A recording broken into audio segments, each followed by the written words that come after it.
We have all trustees present. Receiving airplay. What was it? Connected. So we are connected now? Okay, great. So with that, we will start our meeting. Normally we would have public communication. We don't have much of a public tonight. We don't have any goldenrods. So we'll move right into our first agenda item, which is teaching and learning update, and to look at our resources for AP French and AP Spanish. Thank you, Dr. Philippart, and provided to the board earlier was a presentation that we have this evening. We're going to go over just a couple of the slides for you to highlight the process. Christine's going to talk about process, and then we've got three of our advanced language teachers here that will introduce themselves and talk. They want to talk about the materials themselves and the opportunities that the materials provide. And then at the end, I'll provide an update on costs for the materials that we will be bringing forward to for your approval on the 16th. David, Dr. Recker, excuse me, would normally be here. Unfortunately, he is home with two sick ones, and it caught up with him as well this evening. So he is down and out for the evening. So little sickness going through the Recker household. He is disappointed he couldn't be here, but the most important people are here. So, all right, and I know he would say the same thing. So, Christine, please. Thanks, Dr. Machesky. We are excited to be here tonight. Three outstanding world language teachers joining us. Mr. Tyler Hansknecht, who is our AP French teacher. Sabrina Lynch, Spanish, and then Ms. Lisa Lopez, also Spanish. They'll be able to speak more in depth to the process. I think it's important just for the board to know that when we think about AP resources and the resources for world language, some of the things that were identified on those slides were really that we're talking about currently having resources that are more than 10 years old. So the resources that are currently being used in our AP classes are 2014. And we've also done quite a bit of work here in the district on alignment between our buildings. So when we think about our PLC structures and we think about opportunities for kids across the district, one of the other goals in having the conversation about curriculum adoption is alignment. And so those are two key drivers when we think about the why behind adoption of these new resources.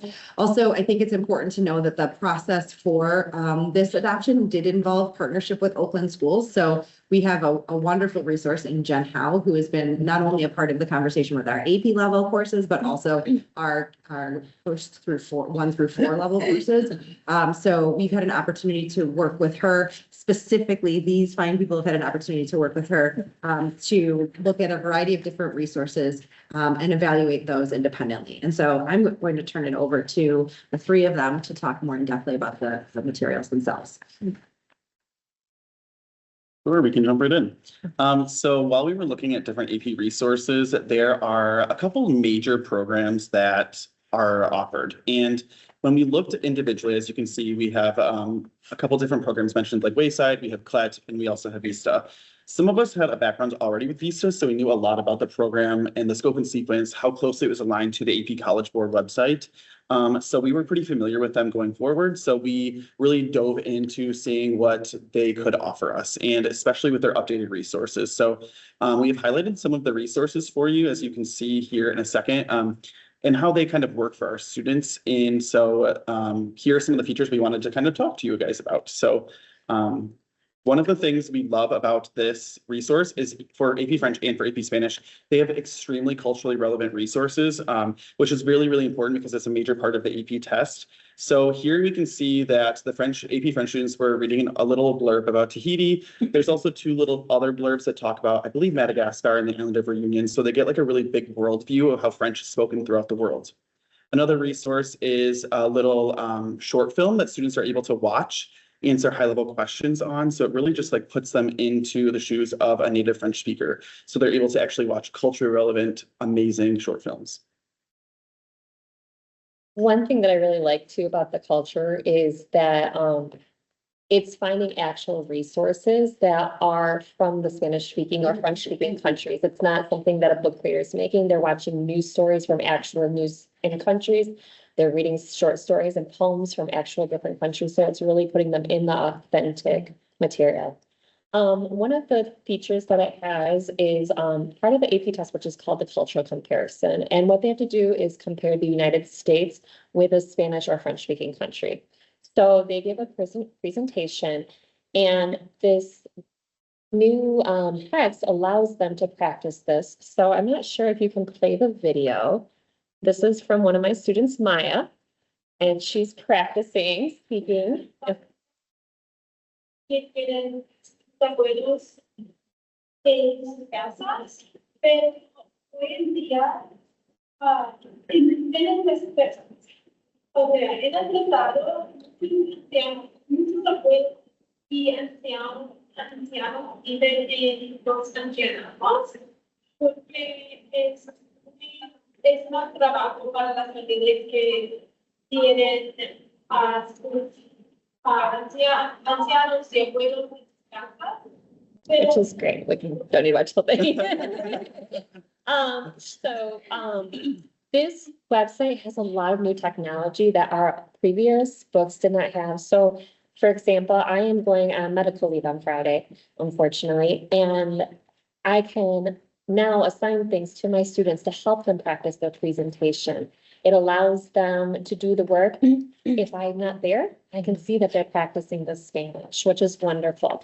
Also, the test for the AP Spanish and French is changing next year. This Visa has said that they will change the updated books for free for us. So when the new test comes out, they'll give us all the new things. And one of the new parts of the test is doing, what's similar to AP Seminar, where they have to present culture. It's a little bit longer video, so they're going to present about culture as part of the AP test. This gives them the opportunity to practice speaking, because that is the exact format of the test, to practice speaking in a AP Seminar style presentation. So even though it's not the current test that we're having this year, it's already giving them that practice for next year too. So I love that their resources will continue to be relevant once the test changes. So going on to the next slide.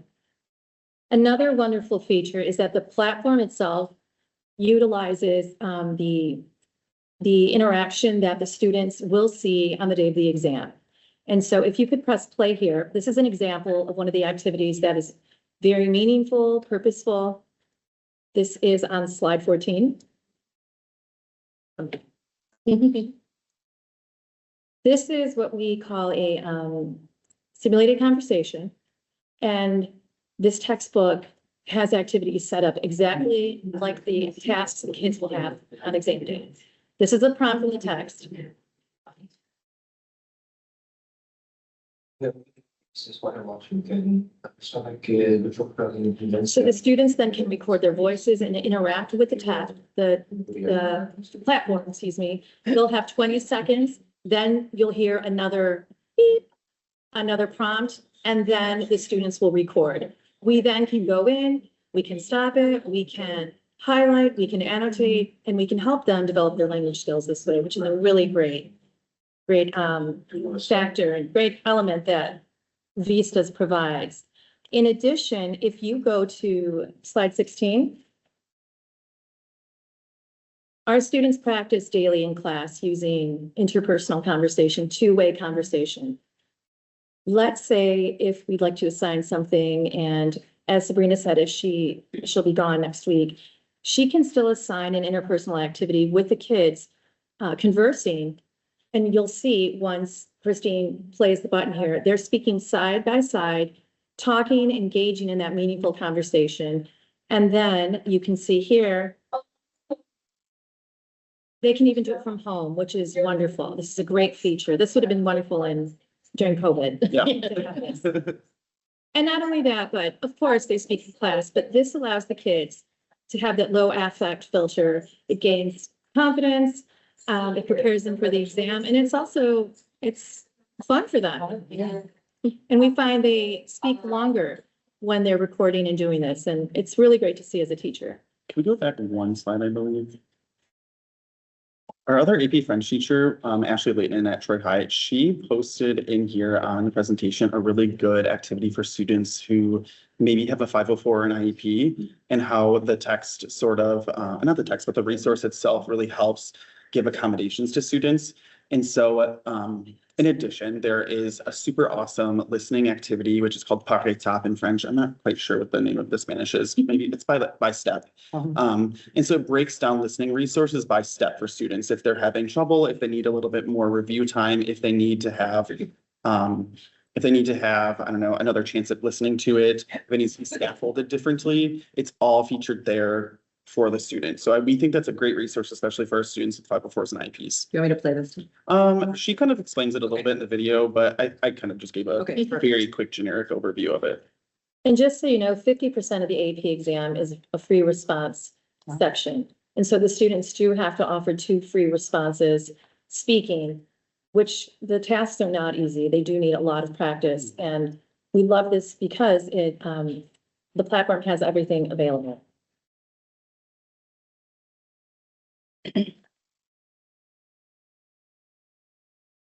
Reg, I think I'm going to go right to the financial components. Yeah, so you can see, as was provided, the total request for materials that will be brought forward is just under $40,000. And as was mentioned, Sabrina mentioned, there's a recognition by Vista that as the exam is going to change, they're willing to provide the materials up front and then make the adjustments to the materials when we have that change in the AP examination. So also Vista controls 85%, close to 85% of the market in the world language AP market. So they're a tough one to beat. This would be for a 7-year license. Yes, for a 7-year license. So $40,000 for a 7-year license. Tough to beat them in that they have the majority of the market and their materials are, according to staff, superior. So what questions might you have? So this is, only for the AP French and Spanish. What about for whatever reason, I was under the impression, that it would be the world languages as a whole. So when are those up for review? We're currently piloting. Okay. And so we will be adopting a new series for next year. Okay. Our Japanese program is currently not seeking adoption process of a new text currently. They worked out a deal with the publisher to kind of extend their contract. And I believe the AP Chinese program is in the same position. We currently do not have an AP German program, I believe, at Troy High, right? We don't have that, Not this year. not currently. So that's the only reason why we have the two languages offered here. Also, the Spanish and French follow the same format, whereas yeah. the Chinese and Japanese are a different format AP test. So we are trying to align ourselves because then we have some people to collaborate with. So Tyler and I both work at Athens. Although we're teaching different countries, different languages, it's still the same themes, it's still the topic, so we can actually collaborate as a full language department. Yes. Yeah, all the world language teachers last year began work on recommending, around piloting and recommending text. We didn't get there by the end of the year. There were some differences of opinion in terms of which texts would, and we wanted to choose one text for the entire departments.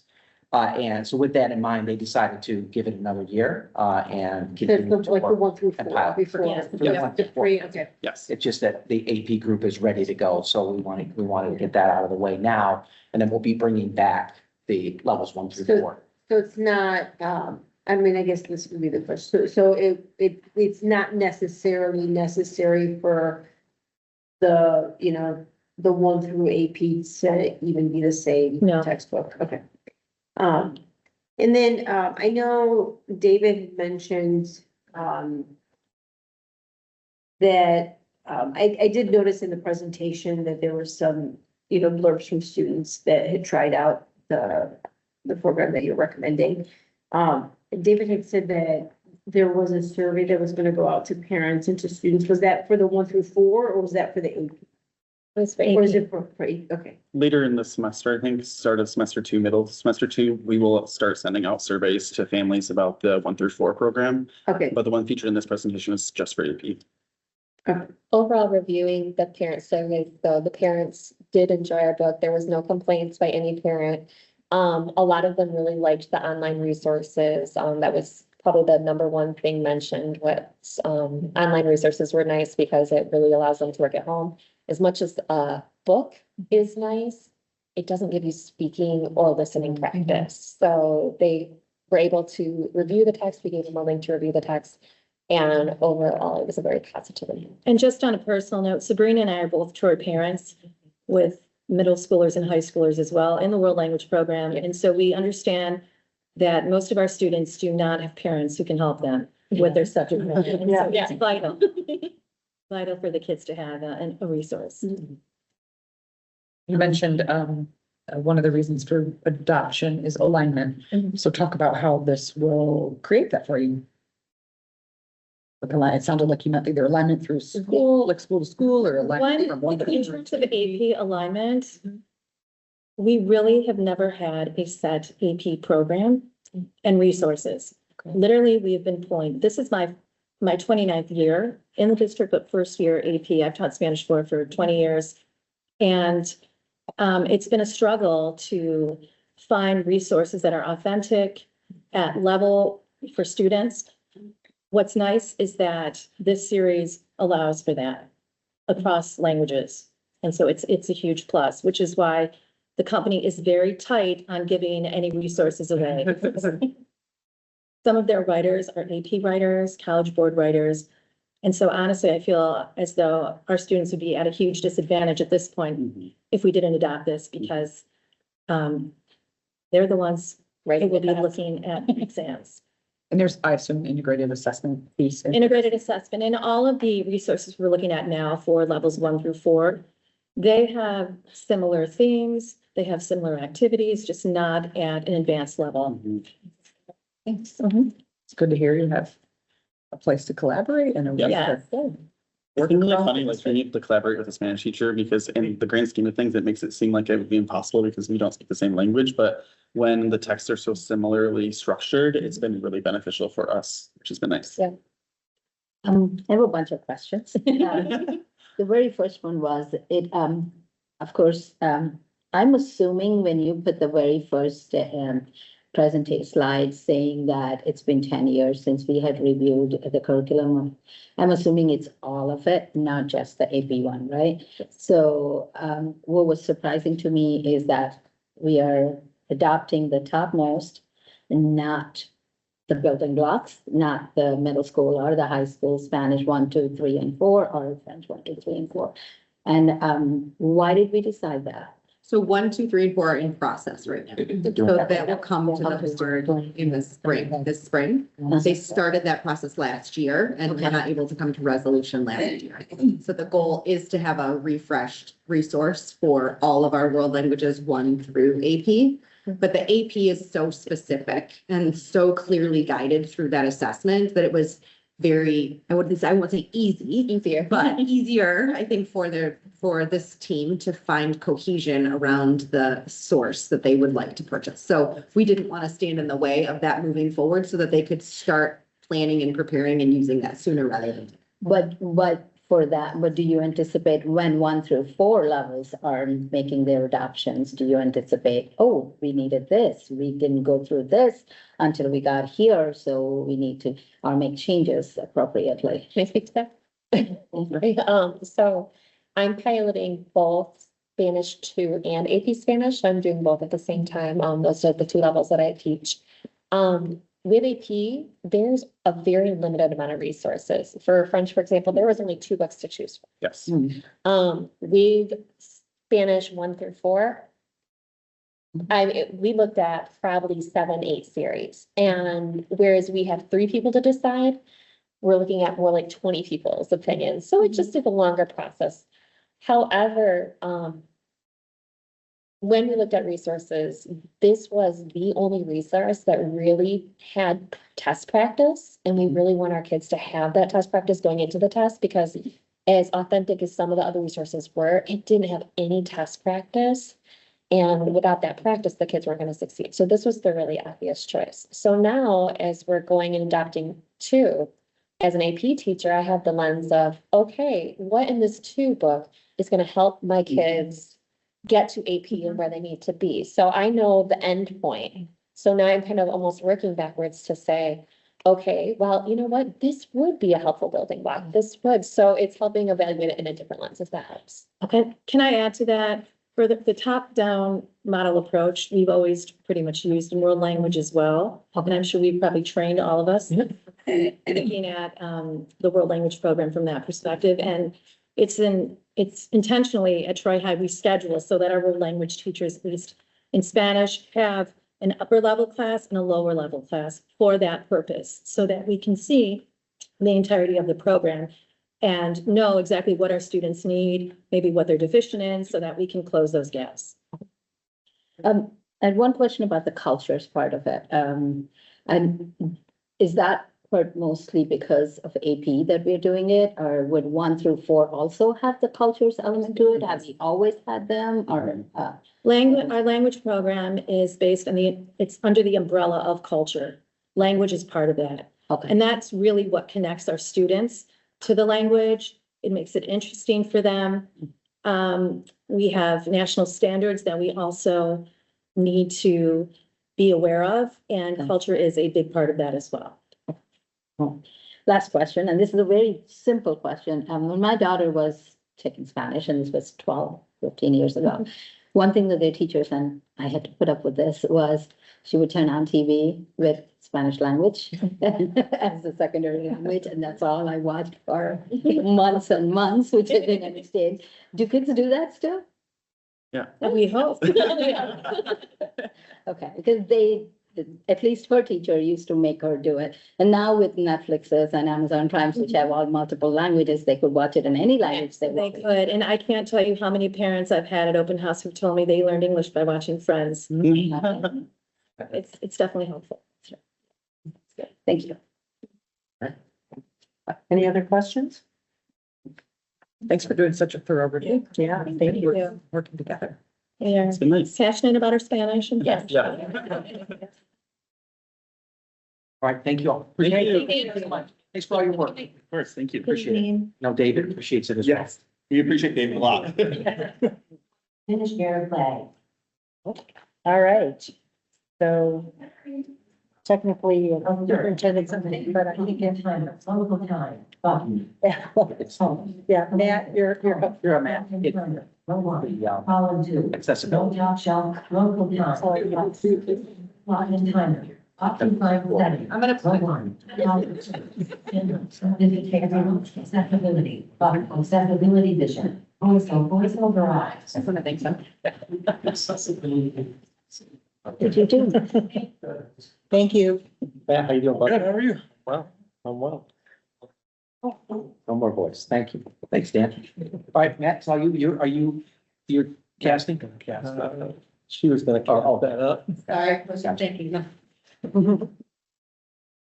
So, we asked Matt to, Christina and I had asked Matt to put together a presentation around, our athletics program. There had been some questions about how much of our budget, for instance, goes to athletics. We touched a little bit on that when we did the audit.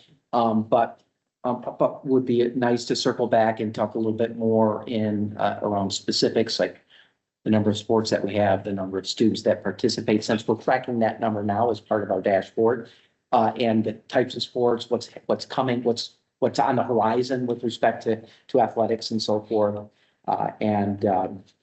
Matt is obviously very, those of you that know Matt, know him to be a very passionate individual, and he'll introduce Karen and Todd in the back, who you know well as well. But appreciate putting this presentation together, Matt, and sharing a little additional information with the board and the community. Well, in athletics, we're all part of teams. So tonight, Christine, Rich, and board, thanks for letting me be a part of the team here tonight. So is going through this. This is our agenda, and I'm going to go through each one of these individually here.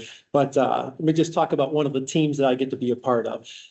Karen Baird and Todd Hugh are athletic coordinators at Troy High in Athens, and they are both all in for One Troy in our athletic department and in leadership. Karen has a great background in sports and does a phenomenal job. And this is the first year that we've had 2 years in a row where everybody in the department here is consecutively in a little while. And I know you don't take that for granted because we're able to really hit the ground running. And Karen does a great job at Troy High, and Todd does an amazing job at Athens, and really has some great institutional knowledge and history of what's going on at Athens with his role that's been there. And I'll talk more about that in a second, but very grateful for them both being here tonight as we meet once a week. And, you know, we are fortunate that we're the only three that are in that part of what we do in the district. And I also meet every 3 weeks with Christine to talk about challenges that may come up or visioning and planning for what we do. And with my elementary background, Christine has been a huge support in regards to connecting the secondary piece to that. And she's like, well, that's a little elementary. Let me think of it this way.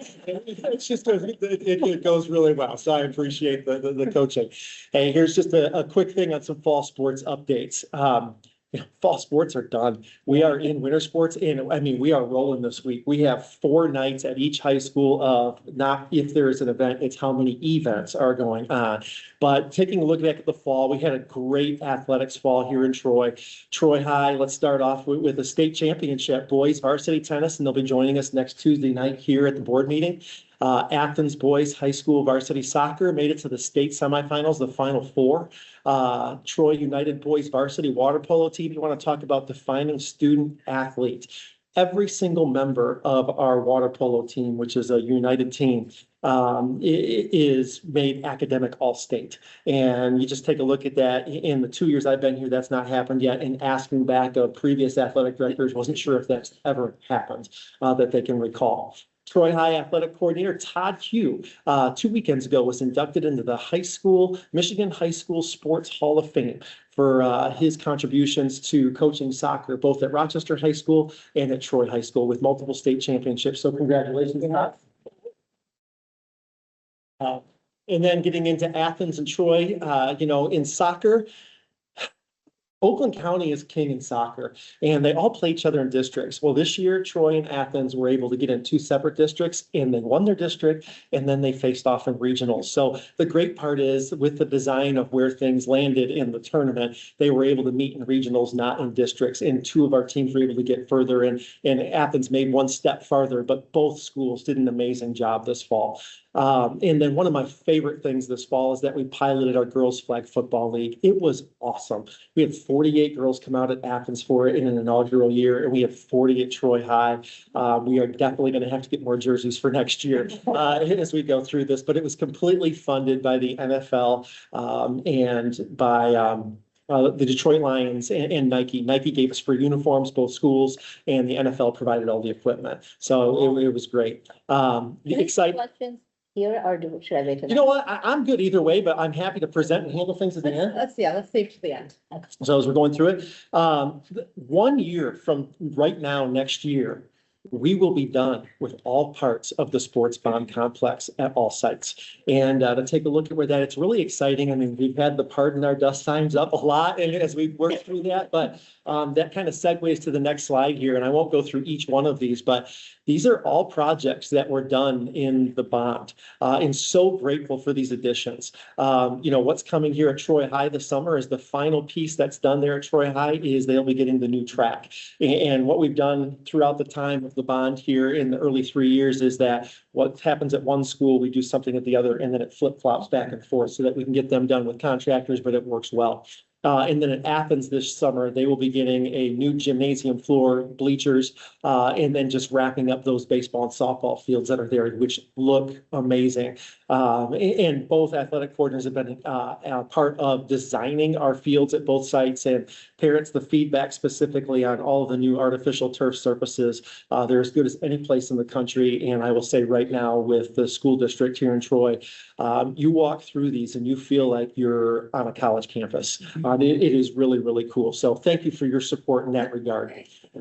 So Troy Sports, what do we offer? We offer 31 varsity sports. So on the left of this screen here, you'll take a look at our boys sports and girls sports, and it looks like we have 14 boys and 15 girls. So when it comes to Title IX compliance, we have to make sure that we have equal number for each. But also on the right-hand side, we offer club sports. Some of those are all our varsity sports as well. And we might call those legacy sports that have been around long enough before we said the only ones we're going to support in Troy are the ones that are the MHSAA sanctioned sports. But so water polo is a club sport, but we do fund that one. Same with synchronized swim. And when I take a look at the district's vision of belonging, for every student and every staff member to feel as if they belong, sports is such a great avenue for this to take place. And I'll show you some things in our budget here where I think we're getting a lot of bang for our buck. But these are teams that they are a part of where when it comes to belonging, they immediately have a circle. They have a group that they can identify with. They wear that jersey of Athens or Troy High or one of our middle schools, and they publicly say, I belong to where this is at. And they also have a coach, which is an advocate, a mentor, an educator, someone that they can go to. And their teammates usually aren't just for a season. For any of you who've been a part of sports, you know that teammates are for life. And you have these great things. So what we have in Troy of 31 varsity teams, 10 club sports, over 100 teams at the high schools, and this is just the high schools, approximately 1,700 unique student athletes annually, and over 250 coaches. Take a look at that. Working with Karen and Todd, it's our goal to support each of them, and I think we're doing a pretty good job of that. Participation rates. I wanted to go back about 5 years to share a little bit with you to show you how many students participate in athletics over time and where we're at. First of all, if you look at the left-hand side, 40% of our high school students participated in athletics last year in 24-25. Now, out of that number, 4,280 students, that is not just Athens and Troy, that is also IA East, that is TCCHS, and our online students as well. So when you see like, well, why doesn't that, seems like that's more than what we have at Athens and Troy, it's all of our secondary students. And then middle school is really kind of cool, like, so 7th and 8th grade, 50% of our kids, basically 48% participate in athletics, 950 out of 1,990. So if I were to go back here, none of us want to go back to 2020, 21, but that was our year of COVID, and you can see that was probably the record low ever of the number of students that are going to participate in sports. But then we had a quick rebound of a 36% increase, and you can see specifically 2,408 student athletes participated, and those are unique. That's not like, we're counting single athletes and then multiple sports. That is total, like anyone that participates. And then we had a 2% increase, 4% increase, and another 4% increase. So while our enrollment is either, state level or even maybe gone down in some areas, sports participation continues to go up. So one of the things I'm going to show you in the next couple of slides is that when you take a look at the budget for athletics, 1.4% of our, our Troy School District budget goes back into these student athletes. And I think that's a really big return on investment. So when you take a look at athletics, I hear Christine and Rich or Chris talk about at the building levels when they give their, fall updates or spring updates, we talk about we're a people business. Athletics is very much a mirror of that. So when we take a look at our budget being, basically 2.7 million, 1.3 million goes to coaches. And taking a look at where we're at. And then we take a look at officials. We have 166,000, and we had about a 40% increase in officials rates as the rates for officials are renegotiated with all of our signers. And we're going to take another hit on that this next year for middle school. And the following year, when our contracts are up for high school again, the west side of the state pays their officials much higher than what we do. And that will go into the negotiations that we have. So that those costs for officials aren't going to come down. And in some sports, there's additional officials added to what's going on, and they get paid the same. So it's a multiplier effect of what we have to be able to pay. Our athletic training services, and we are very fortunate to have great trainers at both Troy High and Troy Athens. That is their salary, that is the equipment they use, and that's also our CPR and first aid certifications that we pay for to have our coaches done. And I'll talk more about that in a moment. Our game management staff, the people that work the gates, whether it's cold outside, raining outside, or dry, or dusty, they're out there standing through all of that and managing things. And then our expenses, and, sports are consumable. When we take a look at what we have, whether it be simple things like basketballs, footballs, hockey pucks, we could then get into, you've got uniforms, you've got equipment that just over time has to be replaced, and it happens, and we go through that. For example, like last year, for the first time in over 20 years, we had to get new wrestling mats. Well, there's 20 grand right there. Things just add up over time as we go through these things. But our return on investment, again, if I take a look at that, 1.4% of the budget is benefiting 2,647 student athletes in grades 7 through 12. So I'll talk a little bit more about the finance, and, so all of our pay to participate fees are on the side there, along with our athletic entrance fees. But when it comes to revenue, athletics is unique in the fact that it does bring in revenue. So we get three sources of revenue: pay to participate, gate receipts, and athletic event passes. So if I start with pay to participate, you'll see that from 21-22 through 23-24, we were about the same. It's about 355,000 to 364,000. And then in 2024-25, it went up to 407,000. And you'll see the other two below have a similar pattern of where things are. So we increased from 23-24 to 24-25 to $112,000 of extra revenue that came in from athletics. So when you take a look at the net budget of athletics, being, what was the budget is 2.7, it goes down to about 2 million. So that would then change that percentage to be 1% of the district budget benefits these student athletes. So we take a look at making sure every single dollar goes right back to where we are. One thing I did want to mention, going back here, I forgot this one, on the bottom on this slide here, transportation. Transportation is not in the athletics budget, it is in the overall district budget, but I wanted to note what it costs to be able to provide transportation for athletics, and that's 85,000. And we usually give one-way transportation for everything, and then parents do that. And we're very fortunate to still have that. Some of the districts around us are not providing transportation for athletics, and I think that 85,000 piece of being able to provide safe travel for our student athletes, specifically at middle school, when those times of getting out of school and those games are so quickly afterwards, we're not doing things to parent schedules that make them have to get out of work early. It's just usually on game day. So that's the budget piece and the finances. One of the things that'll be coming to you this spring, things to come soon, is when I took this position, I noticed that our student athletic code of conduct has really not been touched since 2015. And there were so many places that it's outdated.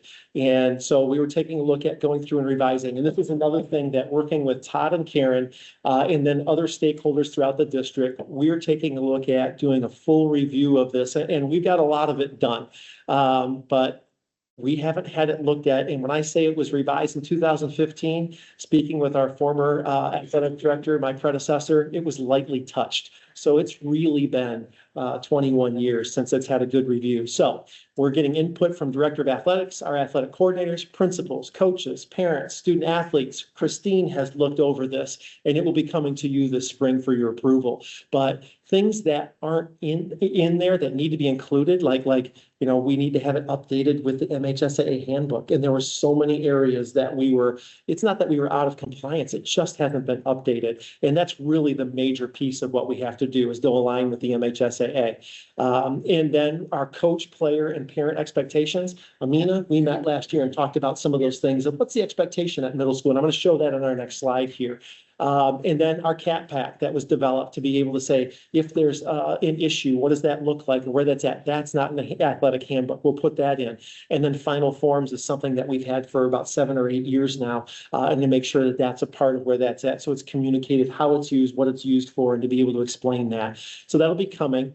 The one thing I will say is that the student athletic code of conduct has been confused a lot with the district code of conduct. So we have looked at, one of the first revisions was to change the name to the athletic handbook for students.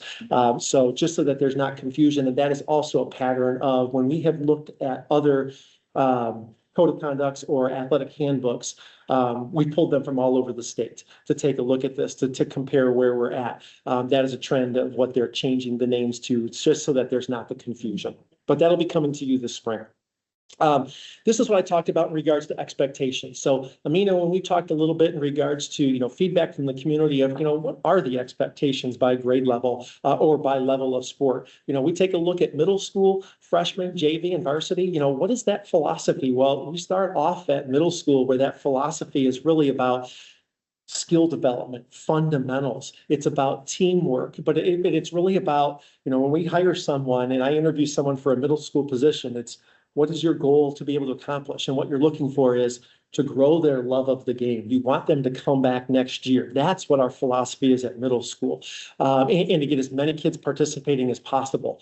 And then you go to varsity where you say, this is our most competitive level. The best talent and the best teammates will be the ones that are on those teams, but it's an enhancement of excellence, teamwork, defining their roles and sportsmanship at its highest level. But then we've gone through with our coach expectations, player expectations, and parent expectations, and really said, what does that look like at each level? And I think that that's something now that I've shared this with Todd and Karen to our coaches, because we also meet with our coaches for a fall coaches meeting, a winter coaches meeting, and a spring coaches meeting. So our fall and winter coaches, we've gone through this with them. Our spring, we'll be having that this year. So we'll be all on board with everybody being able to have that. And our coaches are starting to use this language with their parent meetings when they have their program meetings by season. We've also added in there that we would not have Sunday practices before 2 p.m. to be able to take a look at some of our faith-based pieces that are on Sunday, even though I realize that that can be done at any time with services. So parents can go and have fellowship or take their kids to church or whatever their faith is. Athletic department communication. This was also something this last year that Karen and Todd and I worked collaboratively on. And I'm going to start by jumping right to EventLink. EventLink is a partner with the MHSAA and the MIAAA, was an association of athletic directors in Michigan that is growing in regards to the services that it offers within our state. One of the services is that it does websites. Our websites were old, antiquated, they were not ADA compliant, and we needed to get a massive update. I want to thank Karen and Todd for the amount of work that they put in summer. We say there are 4 seasons to high school and middle school athletics. There's fall, there's winter, there's spring, and then there's the off season, which includes your off season workouts, your team camps, your sports camps, everything else in what you're going to do, skill development. But having everything in here, they worked really hard to give a brand new Troy High website, a new Athens website where you can get, we wanted to have an all-in-one shop where you don't have to go anyplace else. So you've got your schedules, you've got updated rosters. It is ADA compliant. We use EventLink also with coaches for scheduling. They can put their own, right on their phone, they can put their own practice schedules, scrimmages, anything in there. And the cool part is, the other reason we chose EventLink is that it pairs with the district scheduling system, ML Schedules. So when they put something in, it uploads right into ML Schedules so that it shows. So when it comes to scheduling or for rentals, we don't have any overlaps. And again, I always say the Brene Brown quote, clear is kind, unclear is unkind. And we want to be as clear as possible with our scheduling. Another piece that was brought up is how we might clarify what does it mean for blackout and voluntary dates, and how does that pertain to a district that has put all of this work into having a culturally, sensitive calendar for everybody. Well, blackout dates aren't necessarily on here, but you would be taking a look at New Year's. You'd be looking at Thanksgiving Day, Christmas Day, some of those traditional pieces. But when we get into some of the other parts, we say, what does it look like when we have a lot of days that are on our calendar where we are in school and that holiday is celebrated by that family? If school is in session, practices are voluntary and players can't be penalized for missing. So if they have anything, we try to work around those to the extent possible. But when we have those pieces, they need to know and it's communicated that no student athlete will ever be penalized if they have to miss for a holiday or a cultural observance. And then when you have some of the other ones where we have our national holidays like Labor Day, Memorial Day, there's not Thanksgiving Day, but the rest of Thanksgiving break or winter break. What does this look like, or spring break? It doesn't mean that practices can't take place, but it does have to be voluntary and it is not mandatory on anybody. And we are working hard to communicate that with coaches as there's been soft conversation and language about that in the past, but nothing official. And now that is something that is set moving forward.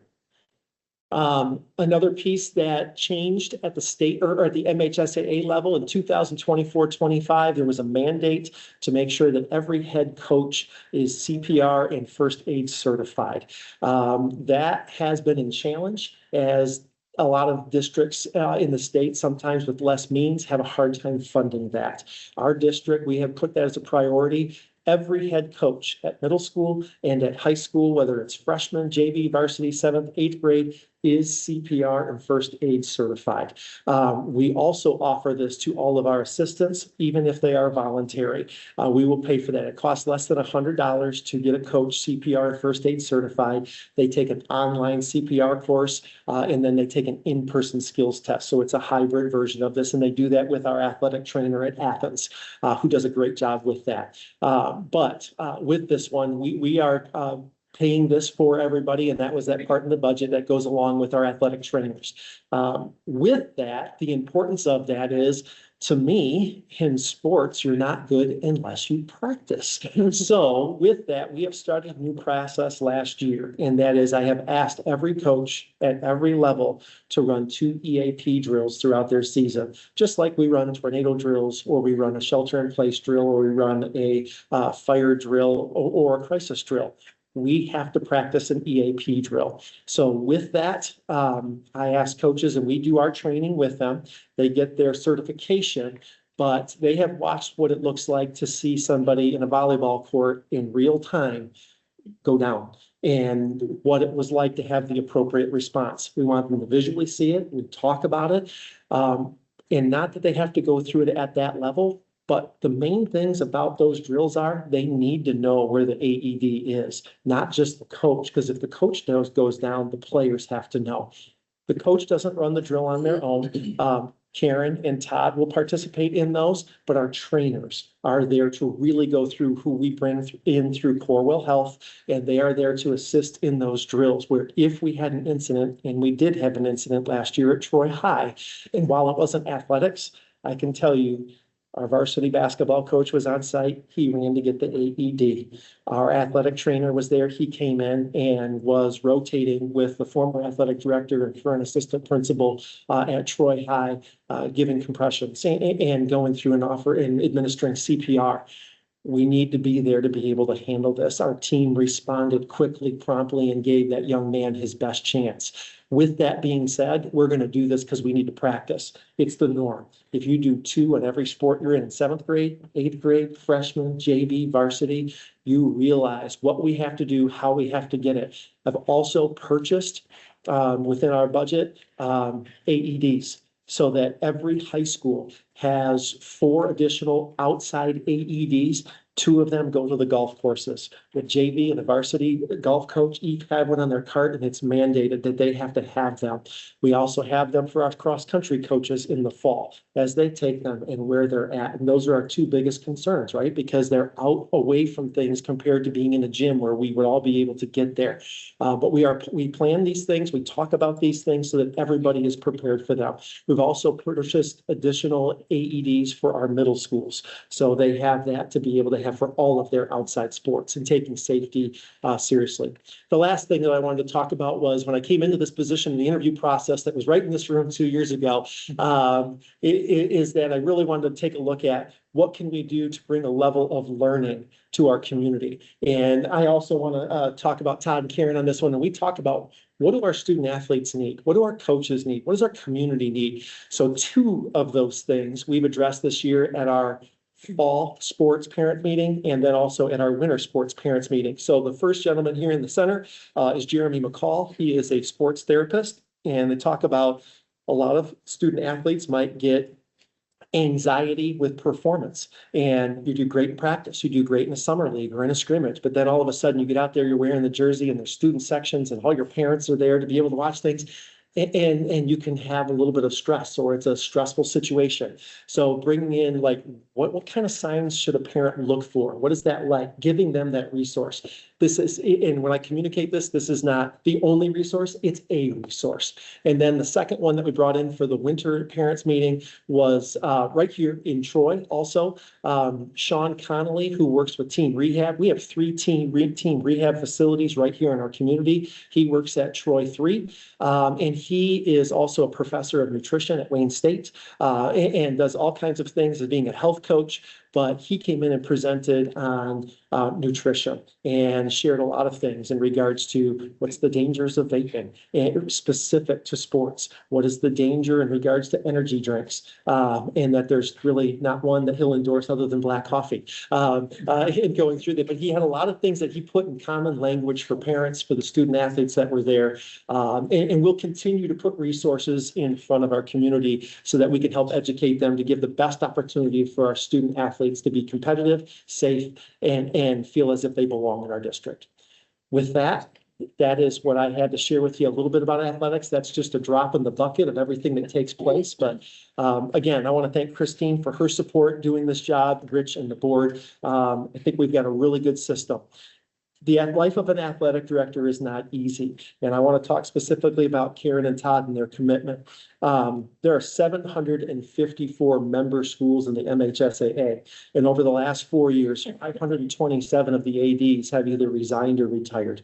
It is tough hours, hard to find coaches. There are a lot of constraints that come into this. They are all in. They are at every event that they have. They are leaving here tonight to go take care of events at their buildings. And I'll be heading over to Athens to watch our varsity girls basketball team compete tonight after this as well. But they are all in and where we're at. And I couldn't be happier with the time, the effort, and the intelligence that they have of what they come in here for a One Troy attitude of collaboration every week when we meet and servicing our families in this community. So. Any questions you might have for me? Okay. I'm gonna ask, Yeah. we'll go around the table. Oh, I was just curious, is there some sort of tipping point when the club sport becomes an MHSA official sport, like with the volleyball, Yep. and flag football? Great question. So in order for a sport to become a sanctioned sport within the MHSAA, they talk about having 64 teams. It's 62 or 64, but right in that ballpark. So for instance, when it comes to boys volleyball, they were able to get to the part where they were getting enough teams to be able to be over that number. The one, just to give a specific sport like girls hockey, there's 24 teams in the state. So there's this part there and it's been flat. There's been no growth in that in the last 5 years. So you have sports where they take a look at having membership participation, getting to that number of in those low 60s. And then once they have that, you're able to go from there. We've taken a look at, we will introduce any sport as a club sport, but never jump right to an MHSAA or sanction it here. And then those are also pieces that we negotiate as part of Schedule B within the TEA contract. Thanks. You got it. Good question. So my question is that the pay to participate fees, have they increased over the years or? So just before I took this position, my predecessor and the assistant superintendent of business services looked at like where we were, knowing that we were going to face some increases in cost. And part of that was going to be with officials. But we've had, everything's costing more and where we're at. So they bumped that up. So in those fees, that was prior to last school year. And what I would echo on there is my main thing is anytime you up fees, you don't want to see participation rates go down. And what we saw is it actually went up higher than the previous couple of years. So it didn't reduce that, but our rates did go up and it has helped offset the costs of athletics. In no way does it cover athletics, but it offsets the cost. That's all. And our kids that are, free and reduced lunch, they get support with those fees, correct? Correct. So if someone receives free lunch, they have no fees. If they have reduced a lunch, then they only have to pay $50. So just to go off what Audra asked, I know last year or at some point Rich and I had talked and, there seems to be, for example, less participation in softball maybe, but it's kind of going up in lacrosse. So what is our process for evaluating when to potentially retire a sport, add a new one, right? Because, if it's not like we can keep adding and having 40, 50, 60 teams. So is there, and I'm not asking about softball, specifically, but that's just my example. So, what is the process for us to look at whether it makes sense to add something as an official team and potentially to, I guess, retire one, whatever words to use? So I could say a lot of that, we would take a look at first following what the MHSAA is doing. First of all, the trends you noticed are literally not just in Troy, it's across Yeah. the state. We did not have a JV softball team at Troy High for the first time in a long time last year. But in the OAA, that is a pattern. We are seeing less participation in some areas. When you take a look at the state, the number of girls participating in softball has gone down. However, the popularity of lacrosse has gone way up, and the number of girls that go out for lacrosse. And part of the reason we did girls flag football in the fall was looking at where those participation numbers are and where we are. If the MHSAA comes back to us and says, we're thinking of right now, that number of 62, 64, we're dipping below that, they may no longer sanction that sport. And that would be the first thing for us. That would trigger a conversation from where we're at.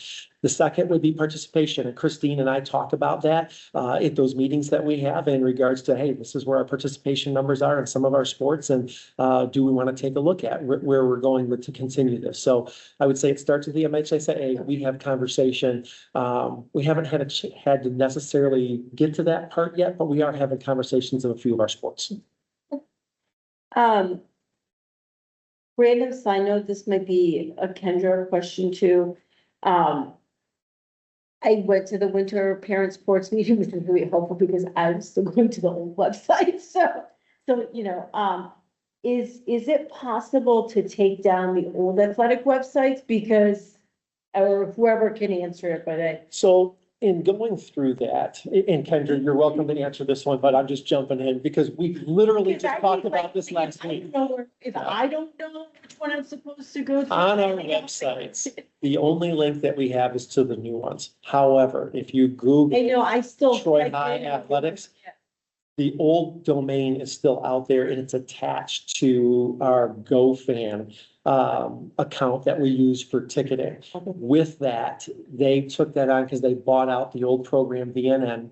To make a long story short, we have requested that they take that down. Okay, because I even looked at, and Yes. because there was still a schedule on there for like the girls' winter basketball season, I'm like, man, these dates look really weird, but I guess what they, that's what they are. And then I went to the parent meeting, I was like, oh, I was like completely different schedule, so, I imagine I am not the only one. So that was one question, and then, I guess I'll give feedback as a parent too. I did find the winter sports athletic meeting that you guys had for parents really helpful. I did appreciate that Sean explained that the athletic drinks, like the Gatorades and all that are not necessary, so that way I could go home and explain that to my 12-year-old. But as a parent, I have a kid who plays basketball, so I've been able to see the difference between this year and last year. And so, I would say that the 3 levels are now being treated not very differently, but are being treated differently. So the expectations of the JV team are different than the varsity team. And the coaches have taken these rules very seriously in terms of, holidays when practices are required.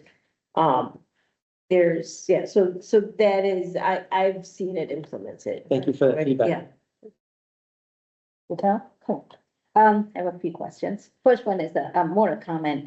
You mentioned about all the athletes in the unified boys water polo team were all scholar athletes, I guess is what you said. How many students are in it?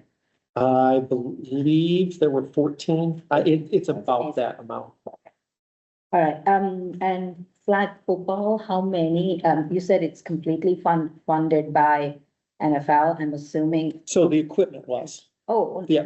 So your jerseys were provided by Nike. And then when it came to the cones, the flags, all of that, that was given by the NFL. I assume they did that for many other high schools in the building. They are nationally. Okay. So the the one thing I will say, like the NFL really wants to do their advertising for NFL flag football. It's good PR for them. Yeah. Well, in a lot of states that are trying to start taking a look at sanctioning it, once it becomes sanctioned, they cannot use those athletes on their advertisements Okay. and where that's at. So right now they're okay if doesn't become a sanctioned sport. And I will say this, our girls had fun. Yeah. They practiced 2 days and played one. It wasn't like a 6-day-a-week commitment. There was a balance there of, it was just fun. And I really felt like we hit lightning in a bottle on that one. It was, I don't know, like I said, it was one of my favorite things this fall. It was awesome. Yeah, that's awesome. That's good. My next question was, you had 250 coaches approximately. Are they both middle school and high school? That part is, I believe that. No, that's both levels. Both levels. Yep. So we have about 25 sports for boys and 25 for girls. So do we have multiple coaches per sport? And is that why we have that many? Yes, so like a varsity, let me give you like a varsity soccer program. You'd have a varsity, a JV, a freshman, and then they may do some fundraising to have assistant coaches. And then we don't have that at the middle school level, but for other sports, we have middle school. All right. Now you mentioned that for the officials, the rates have increased. I was wondering about our coaches and how many of our coaches are our own teachers and are we paying them also So appropriately? approximate statistics, when we look at the middle school level, 80% of our coaches, a little over 80% of our coaches are teachers, which is great. Understanding development of middle school age students, it's high on participation. You know, again, anytime you can get somebody to building at any level, it's great for recruitment and making kids aware of opportunities that are there. At the high school level, that drops down to about 25%. In part, it's a lot harder to coach at the high school level where a middle school season might be 8 weeks and a high school season is 16 weeks. So there's a lot of different reasons for that. And then a high school season, if you're a varsity coach, it's not just the season. There's preseason, postseason workouts, off-season workouts. So there's so many layers that come to that. So it's a little bit different at the high school level. But we feel like the pay is pretty. So I'd have to ask Dan to confirm this, but I know in the last contract, our teachers, or in that contract, there was an 11% increase to the Schedule B coaches' salaries or stipends. It's negotiated. I figured that, but since we are doing yearly for our officials, I wondered Yep. if that means. So our officials is a 3-year contract. So we had that last year is year 1, this is year 2. So at the end of next year, we'll have to renegotiate. Negotiated contract or officials? We have an agreed upon stipends or a set amount that we pay for officials across Southeast Michigan. So one of the committees I'm on is SEMLAC, Southeast Michigan League of Athletic Coordinators or Athletic Directors. And we meet as a committee to talk about those things so that we have the same rate in Macomb Township, in Troy, in, anything around us so that we're not, well, if Troy pays $20 more, then we're going to get more officials and we shortchange another district. We have to be fair to be able to go to all student athletes. Okay. Cool. The athletic handbook, now you renamed it from code of conduct. I'm on the wellness committee and we've talked about, you were on it too. Yes, I am. You were there, so. Good to see you there. Yeah. We've talked about not just the code of conduct, we also talked about what is healthy living, what is healthy as an athlete, like, and those things. Are you planning on adding that part also into the athletic handbook now that you removed the code of conduct part of it? So I would say in part of that it's an initiative that we have. In that athletic handbook or code of conduct, as you can see, there's a reason we changed the name.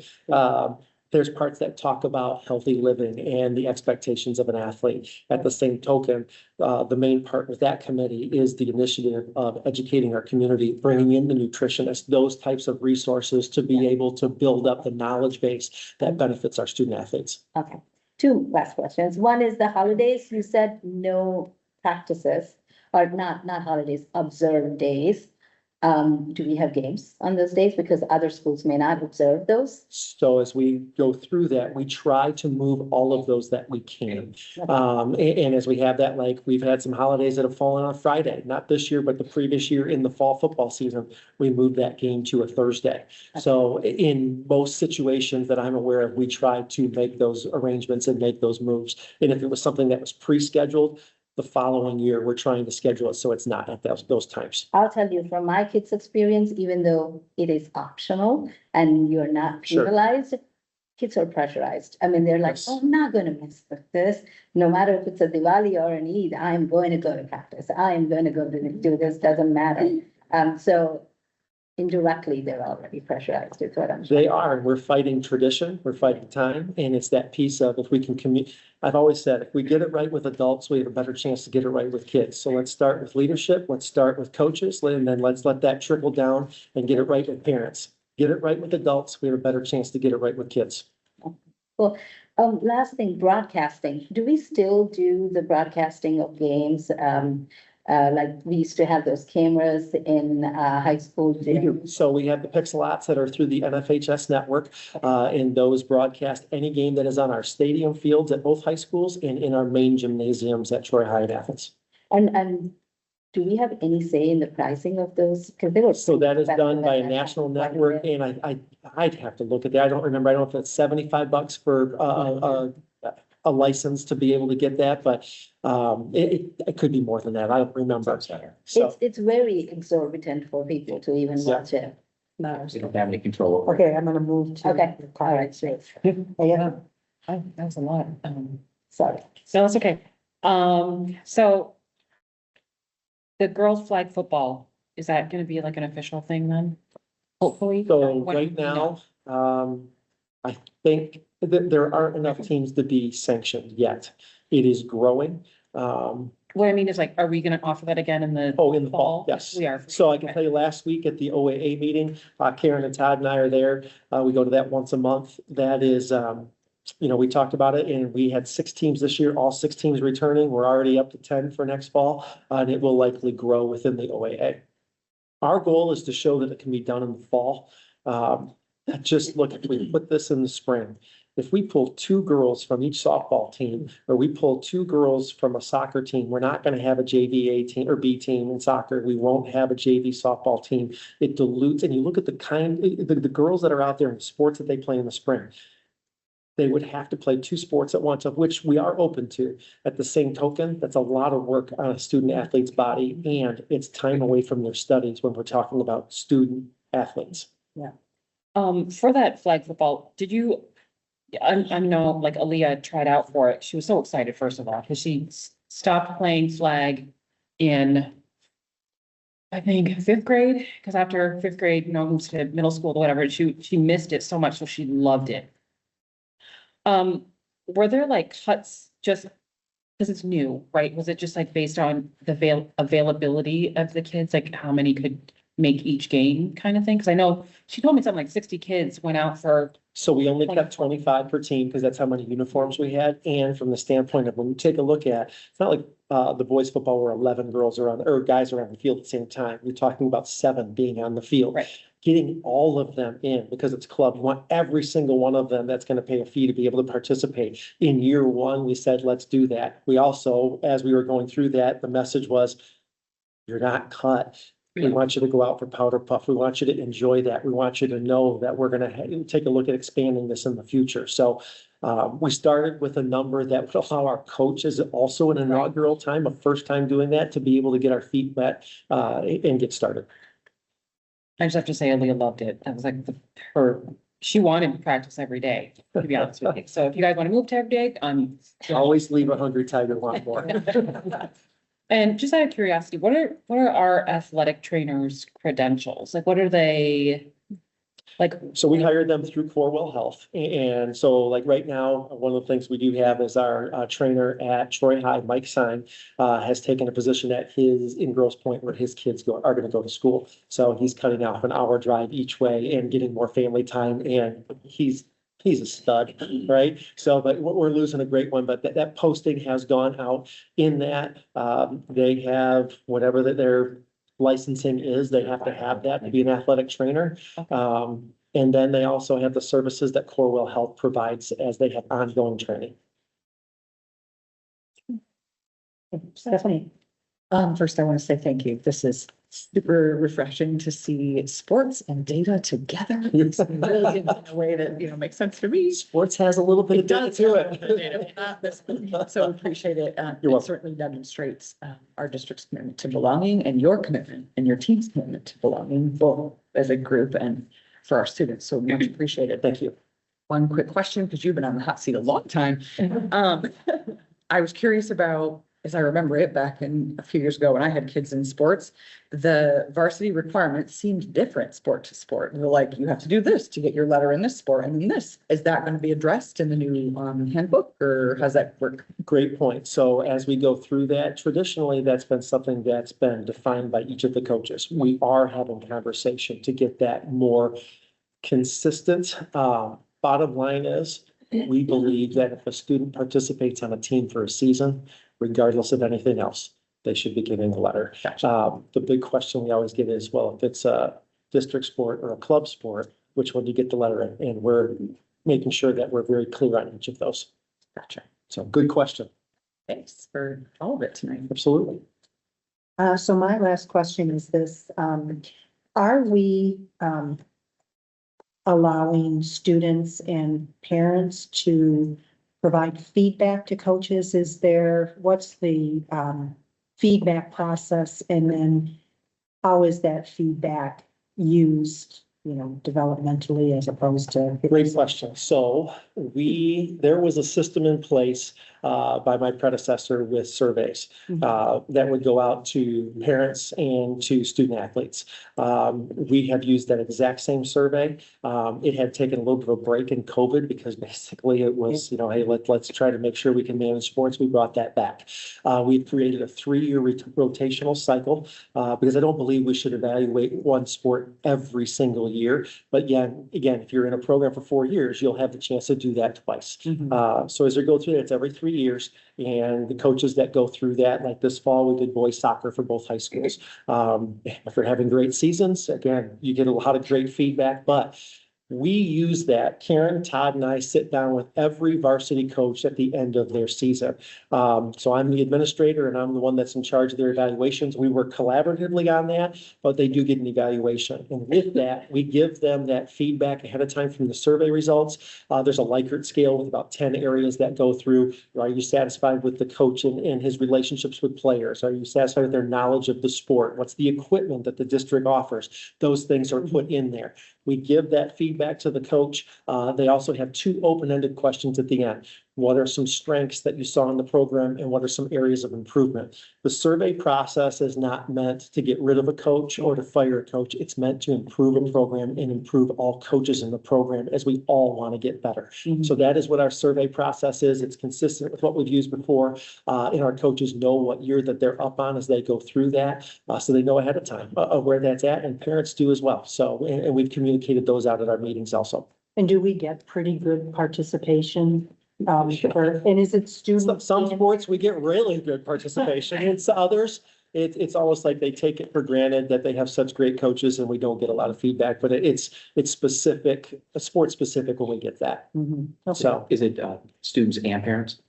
2 separate surveys, but yes, yeah, because we want the students to have a voice. Yeah, great. Thanks, Matt. Okay. All right. Well, thank you. Oh, you got it. Thanks, Matt. Really good. Happy holidays to everyone. Okay, thank you. Go enjoy your games tonight. Drive safe. Thanks, good. Yes, and go. Yeah. All right, so why don't we do our schools of choice to be sure not to be flipping on you? To give me the cue when you need a break. Oh, Shall we I'm do? doing good. I concur. She's good. Goodness. Well, why don't we do schools of choice and then we can take a. We don't, this doesn't have to be, really long, provided the presentation. This is a presentation that you have seen, that you would have seen in the past. We have, you will notice it's been updated over the course of many years. So this is probably this is actually one of the most consistent presentations that we've provided.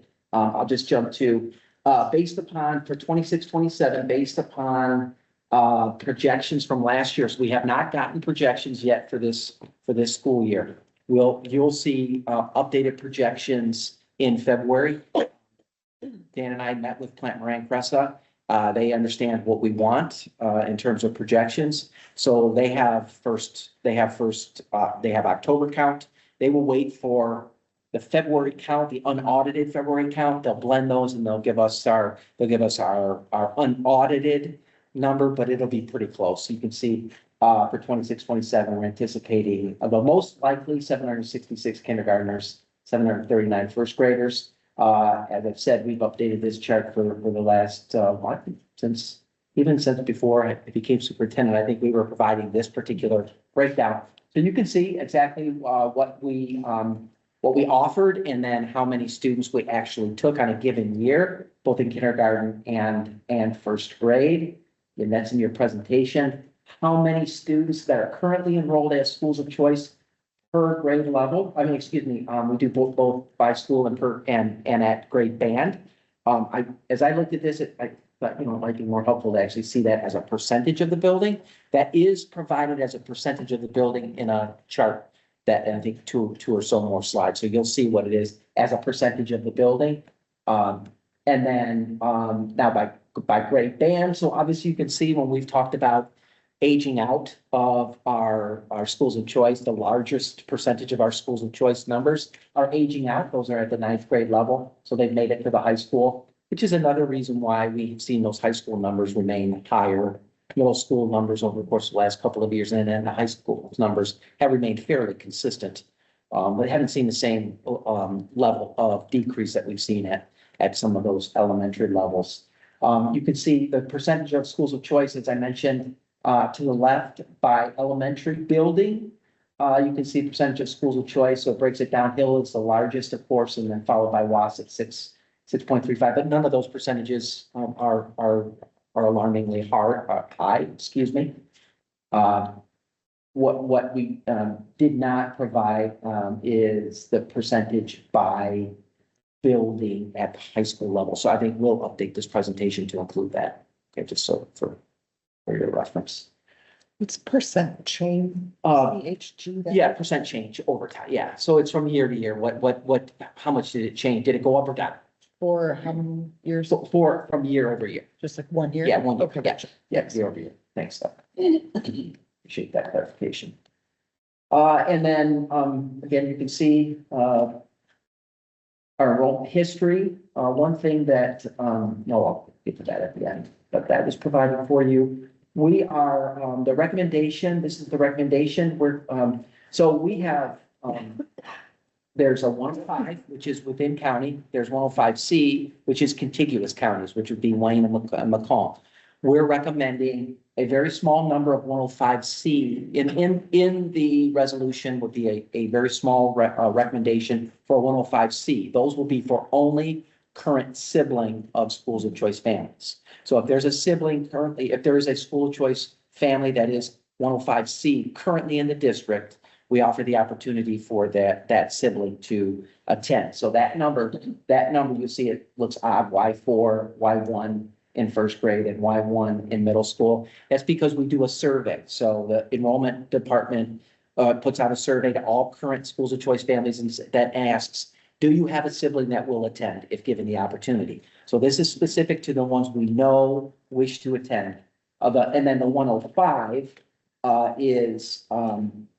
would be sibling of those that are currently in the district or in the county. So there are 8 schools of choice families that live within Oakland County that indicate they have a kindergartner that would like to attend Troy schools next year. So that's why we have that number at 8 and 2 at the middle school level. So those are the numbers for the current schools of choice families. We're recommending 100 total slots. You can see 75% for kindergarten, 25 for first grade, plus then the 10 sibling number. So a total of 110 is the recommendation. Nancy, this is the same recommendation here. Nancy had asked, what if we were to add that 100, what would it do to our enrollment? So I'm going to show you that.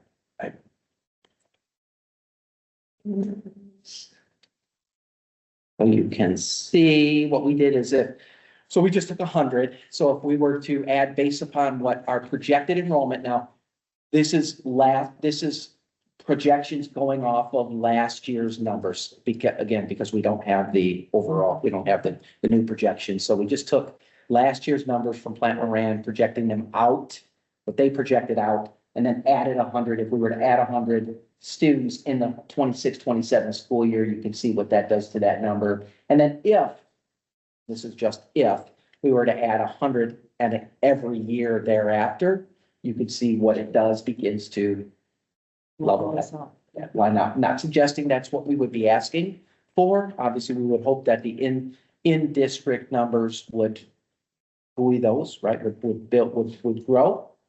One question I do get very often, and it's in every presentation, and I'm sure it's not just me, it's the team when we do our presentations around enrollment is, well, what about all of the developments that are going in around Troy? There's development across the street from Leonard. There's one going in just down the street at the church. That is going to be a Mondrian development. There's one very large one going in off of Corporate Drive, and so forth with multiple units.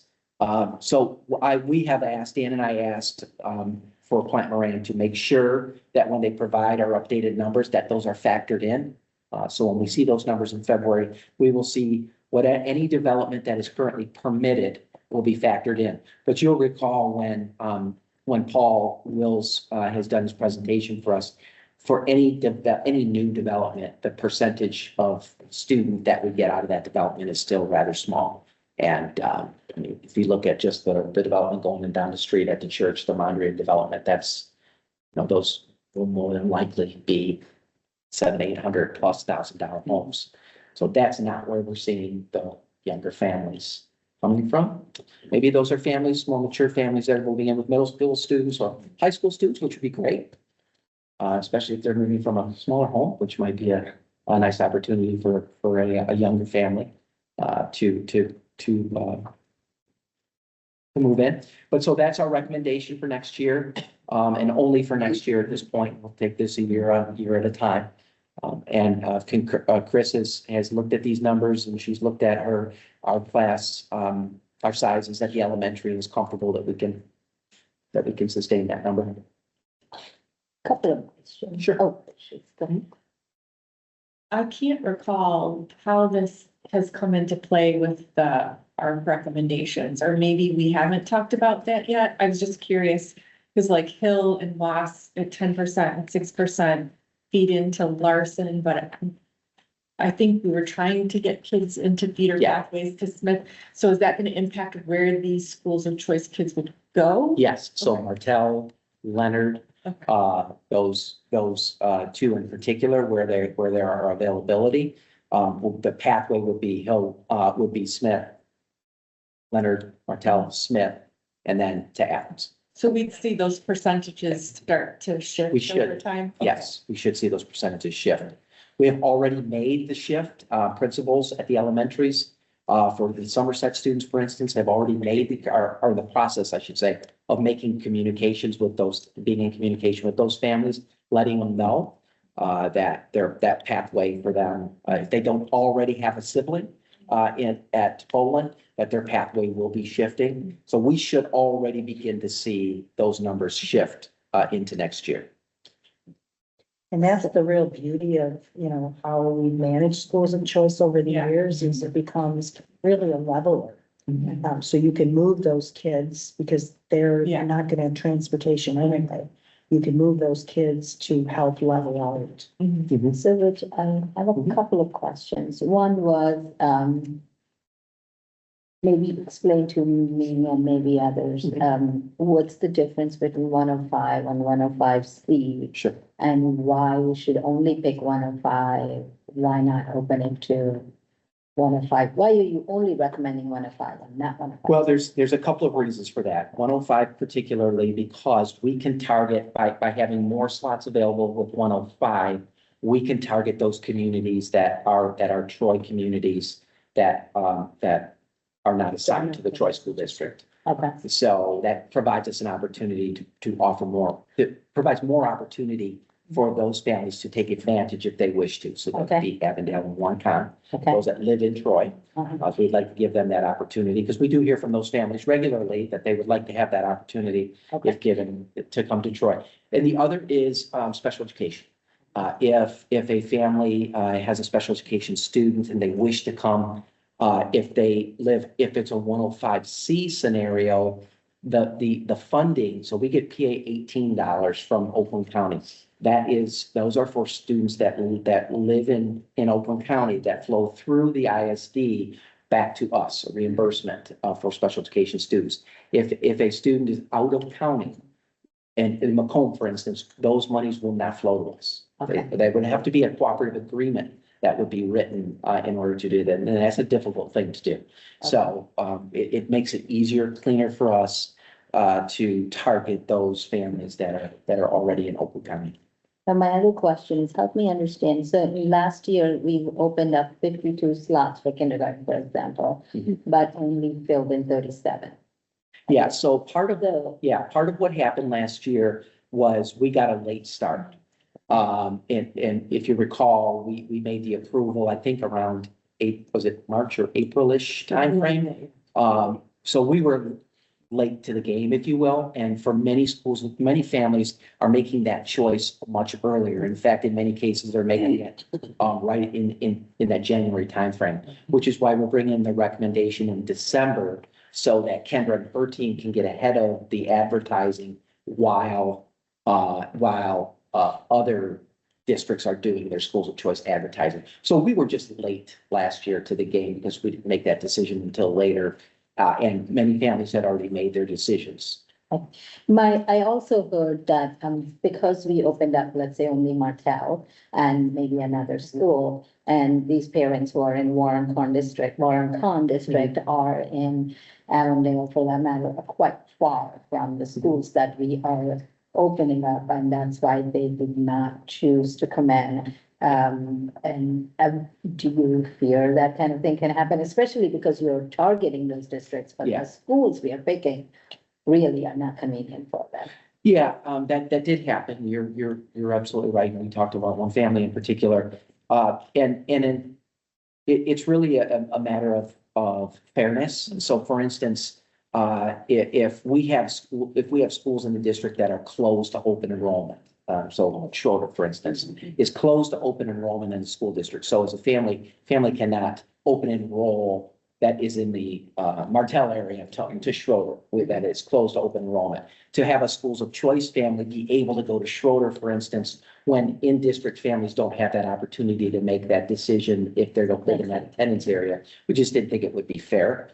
And so the decision was made we do try to put families as close as possible, to the closest school as possible. But if that doesn't fit with their transportation or whatnot, that's a decision they have to make. If it is Warren Con district, so they are south of Big Beaver, east of John R, or whatever, that area, what would be the school that they would be allocated? It depends whichever school is closest and has appropriate availability. So we don't put Costello. We don't put a lot, could be Costello, and we don't put many schools of choice students at Morse, for instance, because Morse is one of our is a building that we get quite a few move-ins into. So where Morse, for instance, might be closer for some families. We're very cautious of that because we get a lot of influx of district families in that area on an annual basis. So it could be Costello. Could be Was, and you see the numbers at Was, could be Hill. Probably look at like a Waddles or a Barnard first, because those feed into like a Baker, a Big Smith, like when you're kind of private. That's what I was wondering. Yeah, exactly. I'm sorry if I misrepresented that. Yes. Our goal now is to look at those schools that feed the middle schools that we would like to prop up those numbers, right? So that's the goal first. So the default would be Barnard, maybe? Could be, depending upon what is availability. And we also have similar default for Avondale area kind of things. Yeah. Questions? I had one, but it's gone. It'll come back if it's not too. Sorry. If you have, I mean, if you have some finished, go ahead, but I do want to give other people some. I totally appreciate that. I feel confident that we'll get the 100 if we open it. Oh, I'm very confident in getting out as early as we are. Yeah, very confident. If you look at past, things we've always had. We've done this sort of. So. I remember that. Okay, go Okay, ahead. so to Audra's point that we're trying to strategically backfill our middle school enrollments, which is where it's gonna drive, I assume, our elementary things. How do you think that'll help with, and I'm not trying to get too far into the weeds here, but like Hill has high numbers of like 10% high Right. of school choice, and that would be not a place to backfill, right? Right. So how will we otherwise prop that building up? Because it's already kind of tiny. Thought that? Yeah, so, actually what we're seeing, Hill is one of those buildings where we're actually seeing an increase of district enrollment. Yeah, that community that neighborhood is starting to turn over, so we're actually seeing more. And in fact, to the point where we're actually gonna be moving out some of the ancillary programming from that building, make room for additional in-district enrollment, so let them breathe a little bit. So they're actually, Hill's actually, what, 340-ish right now?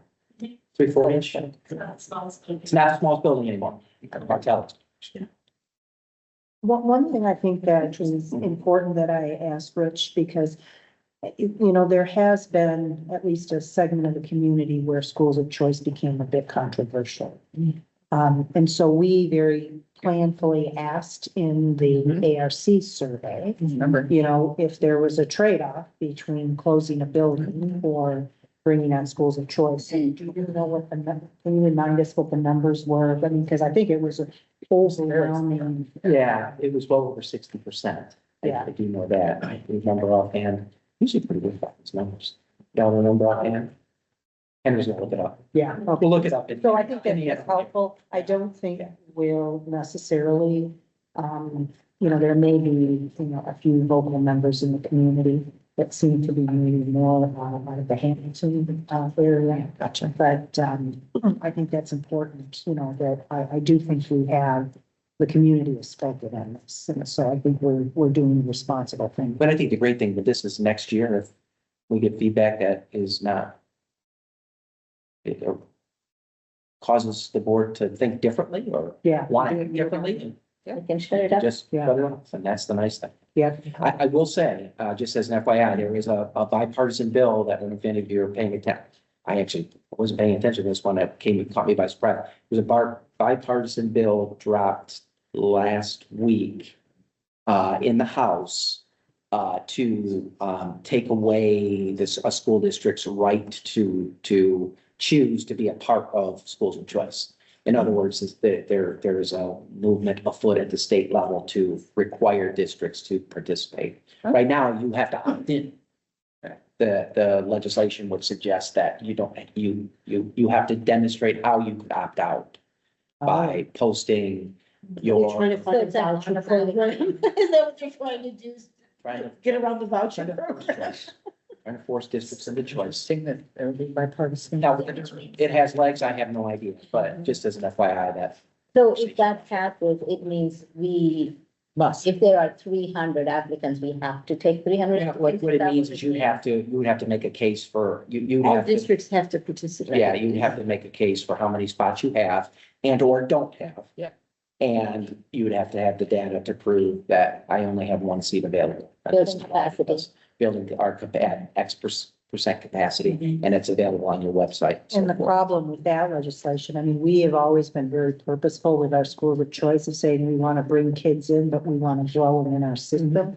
That would be, wreak havoc, because you'd have kids bouncing in and out at all grades. Yeah, it's, I'll find out more about that. Yeah, we better. That surprised me last We week. better watch that. Not that it's a big issue, but I've noticed in these numbers that there is a decent amount of like special ed students in the schools of choice kids out that I wondered if we looked at. I assume we get paid the extra money to take care of special ed students along with the school of choice. Do we? Yes. We do. If they're Oakland County. And that's why it's important that they be Oakland County residents, because that additional funding we're assured that additional funding comes with it. And I think it goes without saying, we don't pick and choose students at the levels. Even if it So wasn't. you get whoever gets pulled in the water. You never So know. it's accessible to all. All right, do you guys want to take a quick bio? I would, Okay, for 5 minutes. good, take 5 and then we'll come back and go through Dan's stuff and our other. Okay, let's keep going. Dan, you are up with our business, items. So we had 4 items on the agenda. Actually, they were pretty straightforward. So, these items in particular are items that are kind of recurring each year. So the food service one, that one's just primarily an extension of the Troy High Kitchen project. So we had some new equipment in the cafeteria. This bid was really to just make sure that we have some cabinetry to surround that new equipment with the ability to lock it in. And then it'll have some new point of sale cabinets to put the actual computers on. So that one's pretty straightforward. It just was over the bid threshold, so I just said, we'll just bring it to the board, get it approved. And then the electrical and utility gear pre-purchase, that's for the Athens edition, Bolin, and then we're also gonna order the Larson one as well. We won't order that just yet, but we did get the pricing included. So we're gonna wait just a little bit longer to place that order. So these are the main electrical pieces of equipment that typically range from 8 to 10 months to get, depending on the piece of equipment. So it's something that we like to do as early as possible. That way we can get it installed. And I then recall on the Smith project, we did the pre-purchase on that by about 2 years. Yeah. Actually, because that was post-COVID and the wait time on. It's gotten better, but Gears. 2 years wasn't. boxes and so forth. Pretty significant. So. And do they just, does the, where do those get, I mean, we don't take delivery of them until we actually need them, so they get hired.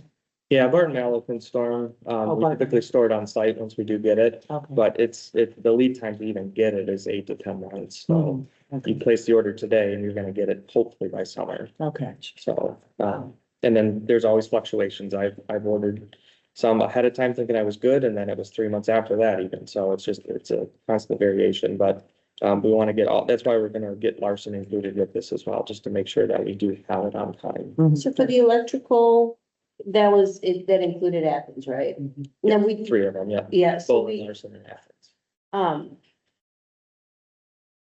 but that work is not gonna, I think the letter went out, did it go out to the community or that's? Yeah. Yeah, I read so much, sometimes I can't remember. So Athens won't, it was due to start this spring, but instead it's gonna start, okay. Yeah. So we don't think it's too early for Athens for this? No, and the equipment at Athens is also significantly more than what will be at Bolin and Larson, so there may even be a longer lead time on those as well. So we'll get more definitive lead time. We have estimates right now based on other jobs that Barton has done. So as soon as we get those, but a lot of these electrical contractors too are willing to store it for us as well. So I know Barton has space if we needed to. They have warehouse space. Okay. So yeah. I was just gonna have to, bigger these things. So a lot of them are just, I mean, size of this table, like a lot of them are the main panels that go where all the feeds from outside come into the building, so. And these electrical stuff, I don't know enough to know this, but so electronics in general, they get outdated pretty easily. You're getting 1 year ahead, and the electrical stuff usually doesn't do that, or? Yeah, you don't really see much change. I mean, there's a pretty solid market, I would say, in terms of the vendors that provide breaker panels like this. So, it doesn't typically change too often. Okay. So, the food service project, that's funded out of food service. And then the electrical pre-purchase, that'll be funded out of our bond program. And then we had also roofing and paving on here as well. So that's just in line. We have a kind of a 10-year running plan where each year we kind of go through the map and pick the next area based on our projections of what we need to replace. So, the roofing and the paving are, I'm sorry? Always surprised by how much the roofing costs. Yes. And by the time we finish the whole district, then we're back. Yeah, to then square you one. get Both of these projects, though, will be kind of split funded between the bond fund and the sinking fund too, so. How can they go under the bond fund? That was all part of the ballot language to, make sure that we address those, so we typically. as we plan for projects, and if a certain project is over or under budget, that'll kind of dictate how much we want to push into sinking fund. So it just helps us with our overall budgeting process, so. You said both will be split, Yep. roofing and paving. Yeah, essentially all of the bond, and it's all eligible to be 100% funded by either, but we like to make sure we're just kind of looking at both and balancing how much we want to charge to each project, so. And then, so all of these were lowest qualified bidders. There's no issues with bidding or anything like that, so. Roofing and paving, that'll take place this summer. And then the only thing I will mention is on the roof replacement memo. I don't know if you caught this, one of the smaller packages, about 30,000, just wasn't included on Rob's memo, but it was included in like the original bid tab, so we'll have an updated copy, for next week's board packet. But the totals were right, it just didn't list it out, the actual specific amount, so. Down in the roof, in that spreadsheet, there was a delta. I couldn't understand what that delta was in the last column. The very last column, it said delta 1 minus 2, and I didn't know which one and which two. There was no column named 1 or 2, so.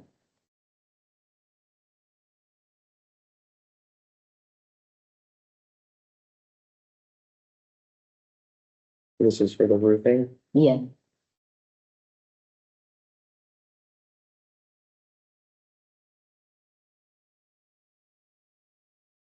It looks like that's just something with the work days.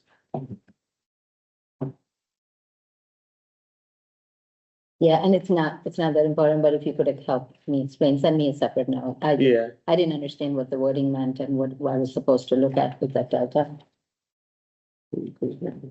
Yeah, I'll have to ask Rob about that one. Thank you. Okay, any other questions on any of these four? Because we will see them next week. Nope. Okay. Thank you, Dan. That was short and sweet. Okay, so let's move into other. So our first item of business in other is to talk about board officers and committee assignments. So this will be part of our organizational meeting on, I don't know, the 21st or whatever that Tuesday is in the 30th of January. So I will start by saying that I think, because I am, going to be off the board at the end of next year, that it would be very good to get our officer slate set up for succession. And I am happy to play the role of sage and mentor to any of the officers. But I do think, in terms of, continuation and sustainability for the board, that it would be good for me to step back. It was certainly a joy and a pleasure doing it this year under the circumstances. But my recommendation would be that we go forward with our plan. For new board members, I will tell you, there's nothing like just jumping in so you may feel like you're not ready. I think I was 2 years on the board before I jumped in an officer's position, again, just because of, there was a need.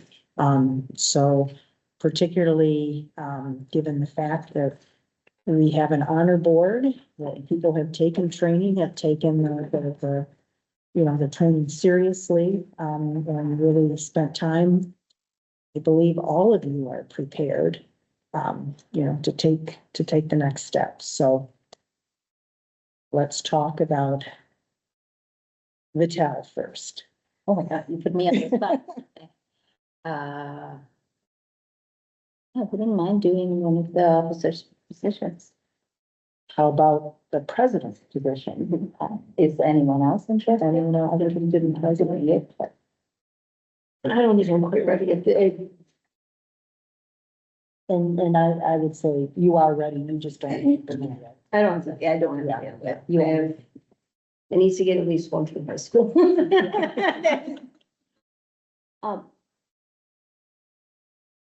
I do also, as a part of this discussion, not to skip ahead, because we didn't quite ever finalize this. Yeah, we're gonna Is- talk treasurer. Well, we're gonna do about Yeah, treasurer, yeah. okay, so that was, is that, But in my mind, the president is kind of, Yeah. making sure we have a plan for that is really important. So, do you feel that I mean, At you've times sort I of been feel like the I heir don't, apparent. yes. You've been the heir apparent, Yeah. and you've been in the number 2 spot, so. Yes, yes, there are many times I feel like I'm not ready, but like you just said, I can try and jump in and see, and you'll be there after me, and you'll help me, like you said, be the sage. Mhm. Yes, but absolutely. Okay, good. Gone, in case anybody else says, I'll go with this. Okay. I don't mind being the number 2 spot. Okay. If everybody's okay with that, I feel like I have the bandwidth for that. I know every once in a while that the TAL can't, is not here, I can jump in, but, realistically speaking, the president does have a lot more involvement Mhm. day to day and what superintendent and everything else, but I feel like if you guys are comfortable with that. Okay. So then we have secretary, and then we need to talk about, treasurer as well. Why don't we do secretary, since that is a main position, unless there's somebody who said, I really want to be treasurer, but I'll take secretary if we decide not to do a treasurer. I mean, I don't mind taking secretary. Sure. That anybody else wants, but, yeah, so I mean, if anybody else wants it, wait for it. I don't want to fight for it, but I do want to have some mentoring to an officer position. So I want to just put that out there.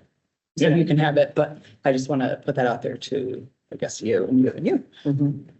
Cool. All right, so We're let's, gonna need it anyways, I mean, Yeah. Your time is coming. Your time will come. So are we okay with Matt being secretary? Okay. It will teach you how to run cars. How to extra double check the meeting minutes. Extra double check. So let's talk about treasurer. Let's just go around the table and do kind of every person, and then we'll start on this side, with you, Stephanie. Thoughts on treasurer? You too, my number.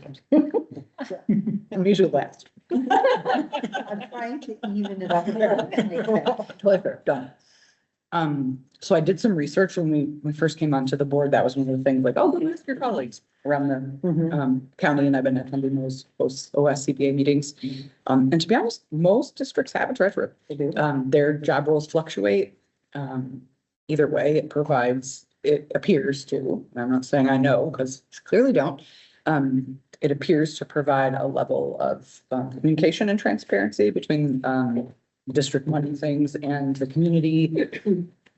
And I would say it was about half and half of people who, I didn't even know what this was called when I asked committee of the whole, like we do it, and then finance committee. So I don't, and there was no rhyme or reason, oh, we have a treasurer and a finance committee, or we have a treasurer and no finance committee. They didn't seem tied in terms of one or the other. Did you ask the question now, finance committee workshop model? No. Okay, what is that? Yeah. So we have a workshop, but there are many Like boards. this? Yes, like it, but there are many boards who do not. They don't have a session like this, and they parse their work into committees. And one of the things that I'll share in the MAS, with my MASB, because I did go to this very interesting session on committees. And it was amazing to me because there were boards that like had 10 committees, and there were a couple superintendents in the room. And I don't know who the one superintendent was, but he talked about, every committee you have, you multiply the staff for time. So, because then you have to communicate to the whole. So the interesting thing that I think the more relevant question is, those boards that have all these committees, do they use a workshop model?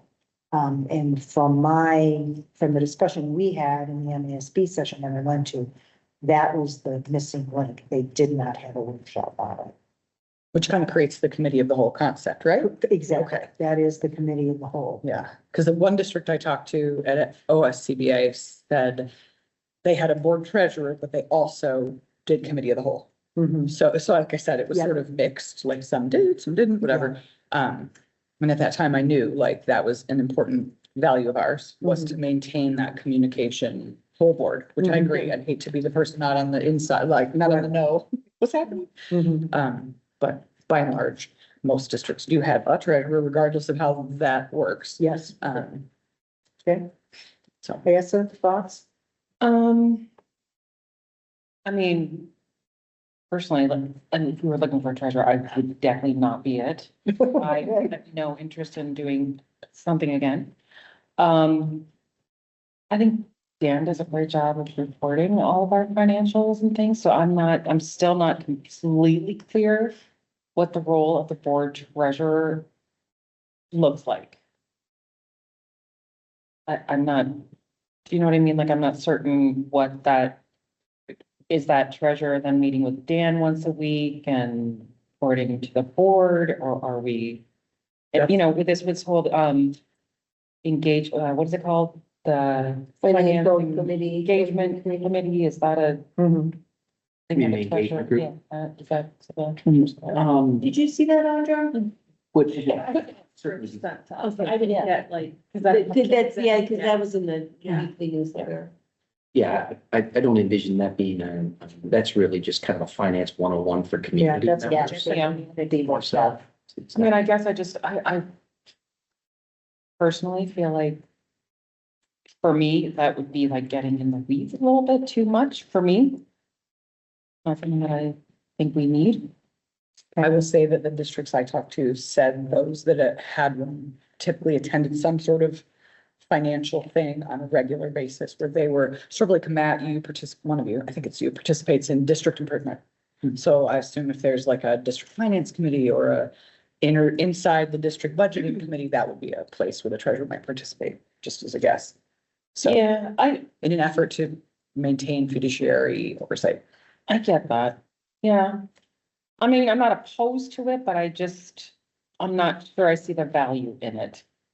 Personally, I know a few of the districts that I spoke to, I asked them about a treasurer and they said it's just in a title only. Yeah, it's a, Cause I asked them like, what do you do? Nothing. Okay, yeah. okay. Adele? I'm also mixed about it. I don't want to be the only one district all around that does not have one, but that doesn't make it the reason to need one. My only thing is that every month, we get this big spreadsheet of all our books and whatever checks and balances and all. I open it and I go, what am I supposed to do with this? So I wondered if there is the position and if that person, if we all kind of defer to that person to be the one that actually takes extra attention to review those, and maybe if there are any questions to talk to Dan and ask him, talk to Rich and ask him. That was the only one that I felt like maybe there is a value in having that one instead of 7 of us looking at it and scratching our head and ignoring it. I don't know. I don't know if everybody else does that. Maybe if there's one person who knows more about it and look at it in depth, and maybe have a better understanding. The one thing that I've heard from one of the districts is that this district had a finance committee as well as the treasurer. They get a little more in depth of what percentage of our budget is used for ESL, or what percentage is used for, AP or high school, what percentage is used for middle school, those kind of things, which sometimes I feel like is going into the weeds, but maybe for 1 or 2 persons to know may be good. That's what I feel. So then, okay, next, Nina? I still have I don't have an issue with us having that as a position if it's a value add. If it's just to have it for a title, then, I'm always a less is more type of person. So if there's, if we can envision something meaningful that that person would, and it's the secretary has, while it might not be an overly complicated role, you have president and the secretary are two corporate type positions that sign particular types of documents and have very specific roles within organizations. Vice president is the backup. Is the backup is not necessarily a necessary role. So I don't have a problem with having a treasurer if we can define it to be a value add.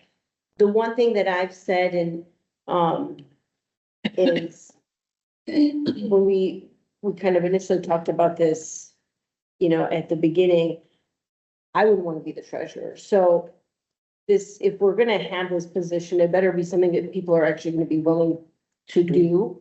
Otherwise, if it's gonna be a, not me, not me, not me, and then there's nobody that wants to do it, that's also not a, and I would, well, just sitting right there, I was the treasurer of TYA and it's a much smaller organization, and anything that I do, I have a sense of, I feel a great sense of responsibility, no matter how big or small it is. So I would, to me, what I think that would mean, I as a person don't know that I would want to take on that much extra work. So, I think we also need to consider if people are really, if we're gonna have enough people who are willing to play that role. So I think if we can envision a meaningful contribution for it, I don't have an issue. But I'm not against it, I'm for it if we can, if it's a value add. That was good. And do you have an idea of what would be value add? I think,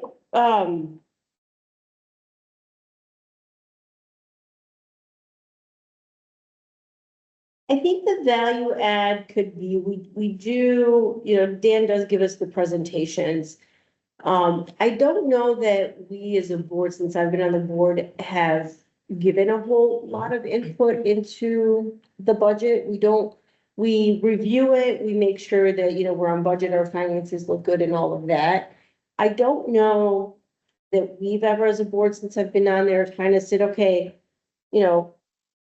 we're, as a district, we're doing cost cutting, for example. So, there could be a value add to having somebody on the board who we follow our questions into, as a person who is then maybe gonna cover the financial type of topics.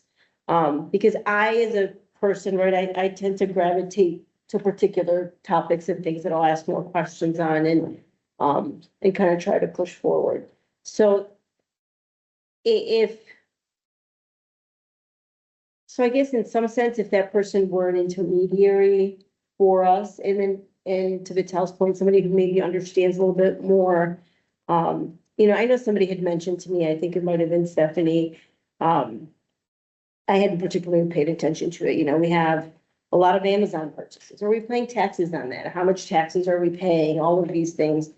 So if we could have somebody who is our point person on finances, where we could kind of funnel some of those things, and then that would be a way for us to maybe on a more regular basis be more involved. That could be, potentially a way to do it. Yeah. Yeah. Yeah, so I think they'll not go in a lot of ways, but I don't think it would hurt to have somebody on. I don't necessarily, again, the value add thing is gonna be the hardest part, and if there's somebody when you to actually do it. So, because that's we have that, again, to your point, that that wants to do it, knowing that it's a new role, kind of, we can give direction as a board, but we can make it their own and kind of try and figure out what that role actually means for us. Because there's gonna be a little bit of that throughout the year, and that's gonna change. I don't know, like, Oakland schools, do they have treasury committees or something that they could participate in? I don't know. Something that they could look at, like a working level and come back to it. I don't know. I'm just trying to think of different places that could participate at a broader level and bring it back to us as opposed to getting into the nitty gritty with all the finance. I mean, there should be oversight, obviously, but I don't want you to go through a spreadsheet, like update and make charts for us or anything like that either. So. I think there's value in having the position for a couple of reasons. I think, you know, as a board with that fiduciary responsibility, but then we don't have a treasurer when that's one of our main responsibilities. It just, to me, doesn't quite like make sense. And the other is, I think when our community sees we don't have a treasurer, that raises questions like, why don't they? And then when every other district in the county has a treasurer and we don't, it's just kind of one of those things like, why don't we? But then to your point, like, we don't want to have one just to say we have one either. But I could see some value, you know, just kind of asking people like, you know, what does your treasurer do? And, you know, they ask, well, for example, like with the audit, well, you know, who on your board meets with the auditors? And I'm like, no, like, okay. President, vice president. So they were kind of like, well, like if you had a treasurer, that person would probably join because of, you know, the nature of it. You know, also, I think kind of having that person that maybe can be the point person, because I really think that it's the work of the entire board to make sure that our financial priorities are meshing with our strategic plan. And I'd really like to see more conversations around that kind of moving forward as we work through strategic planning. And so maybe that's a role that person could fill. So while I don't have answers in terms of like exactly what this would look like, I think there could be value to it. But I also think it could be a reasonable and not overwhelming position too. So I would support that. And then I know I had talked about a finance committee and kind of learning about that in different ways boards operate. My thing was, I just feel like we need to have more conversations around finance. And so I think people are open to maybe scheduling more time at a workshop, or maybe having like, you know, a certain section or retreat do that. And I'm fine with that. I just want to make sure that we're doing our due diligence in terms of the financial piece. And then also working towards increasing how we relate our financial decisions to our priorities. So that's kind of my take. And I think you'll see that if you look ahead at the board schedule, because there is a workshop that is going to focus on getting us ready for the strategic planning process. And again, for newer board members, you know, we haven't, you know, we're on a cycle, so this is the start of the strategic plan. My only hope with strategic plan is that we go into this with an idea of building on where we're at, not thinking do a total net and report, because I think that would be harmful to the culture of our district. But and then we have time scheduled for deeper dives with the finance, because you're absolutely right. Decisions on how to allocate resources need to come. And at least for the time that I've been on the board, I have seen very conscious discussions about priorities and how those led. I mean, when I first started on the board, we used to do the peanut butter approach. Every building kind of got the same thing, even though one building had a much greater need than other buildings. And so, you know, it was that process that kind of changed, you know, kind of the notion of equity versus equality. Yeah. And so I think you guys take a look at the schedule that's out there, but I think, you know, there is a Saturday session that is being held. So I don't know, that's just got put on the calendar. Yeah, I saw that. Yeah. But, you know, so I think, you know, it really is making sure that we take the time, you know, to see that process. You know, I guess my sense is, I'm not opposed. And again, you know, you guys are going to be the leadership moving forward. So, you know, I'm not opposed to a treasurer. I'm just still struggling. You know, with regard to those spreadsheets that you get, I know when I was a new board member, I asked lots of questions on those, you know, why do we do, and I still occasionally do, why did we do it? You know, I mean, 2 months ago, there was a purchase to a travel agency. I asked Dan, why are we doing a purchase? And it was an award something, or I can't remember what you told me, but it was, so, as a board member, now if you want to delegate to one person because we think that's more efficient, that may be value added. My own thought is, as a board member, that's my job to just, and I don't spend an inordinate amount of time going through it, but it's just a quick look of, does anything seem funny? And then over time, you start to become used to, how to use our P cards and stuff like that, okay?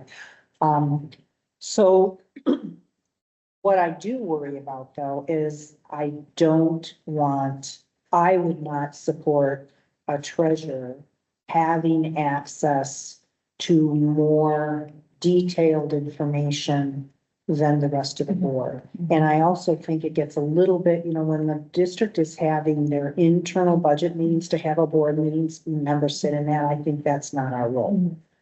So I wouldn't support that. But, one approach might be, let's have a treasurer and kind of see see how it evolves. And I am not at all worried about being the only district not having a treasurer, because I have seen things over my time where a lot of people do things because they've always done it. Now, maybe we could be accused of that, not having a treasurer because we've always done it, but, so again, I'm open to either way that this board wants to go. And not at all opposed to, let's do it and try it if that's the will of the greater body here. But we just need to be careful that we don't make that person another level of communication between us and because I do think, one of our most critical responsibilities is our fiduciary responsibility. Dan, when we talked about this, whenever that was a couple months ago, the treasurer is gonna be like the official signer on all checks, and then they have to be added to the bank accounts. You can have them in the bank accounts, it's not necessarily a requirement. They don't have to, okay. So like Rich and I are typically on an account here, to bring in the CFOs. Some banks have an option for board treasurer, if there is one. But again, that I think it's very. If we change that every year, then it's gonna be. Oh, I know, a whole lot of the bank full. And actually a signer on the check, you'll get a signature because you have to. Not a, I know. Yeah, it'll be they'll have your signature and then they'll put it in there. Yeah. It's, yeah. Because you don't want to sign a check. Yeah. So what's, first of all, I guess maybe the way is of our 3 undesignated, board members here. Because again, I would opt out of this. Because if I figure it out and then I leave, then you're starting all over again. So, any interest on the part of either, any of you guys are we gonna arm wrestle for it? I think you're closer to done with the finance certification through MASB than I am. So technically you might be more qualified than me. But I'd do it too. I'd do it, and I know you would too, I think. I'm guessing. But do it as in figure it out. Like, I'm comfortable in uncertainty. Like, what are we doing here? Yeah. And so, yes, I know you are. So. I will both. So, no, we were not going to. No, but what I meant to say is we have 2 volunteers. Yeah. It's not that we don't have. Yeah. And I like the idea of maybe, kind of like the reevaluation and maybe even like a mid-year evaluation. Yeah. Just to get some To see the value feedback. on- Yeah, like not just from Or to me ensure reporting that out like kind of how it's going for me, but also like how, like your perceptions or expectations and things like that too. Yeah, okay. Yeah. So we'll make a change to, and I'll send that change to, policy committee, so that 1,000 1000.01, Yeah, which we'll have to change. identifies the roles, responsibilities. We'll change that. Yeah, Send that to the policy committee okay, with a couple of other policies that they have. okay. And I'll just be everybody's We'll understanding. update those before January. Great.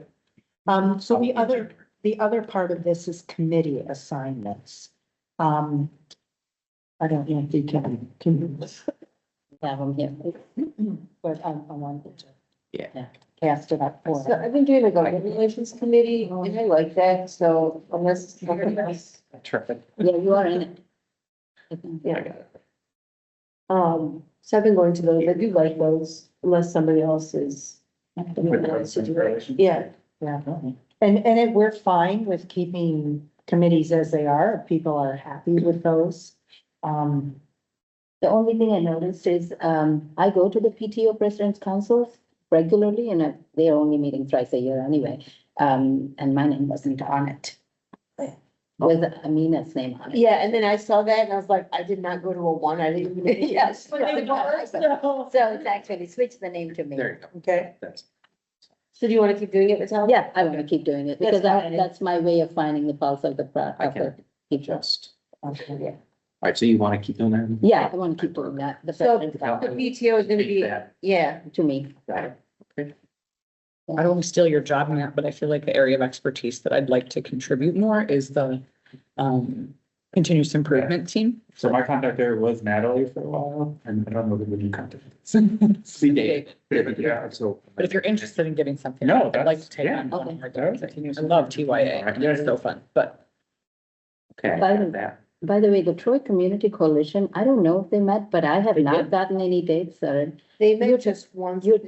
TYEA. Yeah. But I'm talking about Troy Yeah. Community Coalition. they did have their TCC. first in-person meeting in November. Ah, Yep. okay, so I And- missed that. Yeah, So I think the didn't new person, Abby, Uh-huh. who's the like lead, because like two employees, know. she probably didn't know. Yeah, And honestly, I didn't, because I could have told her that, oops. Mm. But yeah, they're So I just would starting love to meeting do that. again. They haven't met in person in like 3 years, she said. that's what I thought. Yeah. The last time I didn't, yeah, She would that love nobody to have met. you. Love, I would love. love to do that. And she's super, super dynamic in that job. So, coalition is the I company. mean, still, Got it. Okay. it's got my name, but I never went. That's what I meant to say. And Audra, Troy Seniors, you're good with that? Yeah, I'm Okay. good with everything I'm on. I'm good with not having Amina anything and- else. I'm okay with the one. Government relations, Amina and I, so you're good with that? I will, yeah, I mean, I've been going to the meetings, I've so. not been able to make those meetings. Well, you're a second, so. That's fine. Those are. I always Could I be a second? I work almost everywhere. Can Matt be a secretary? Yeah. Thanks. You can go to the. And the diversity concept, is that on hold pretty much? That's fine. Okay, that's good. Yeah. Because when it was not on hold, I was on it, but I know it wasn't there. And Do we only need one person on the President's Council? Yeah. Oh, they only.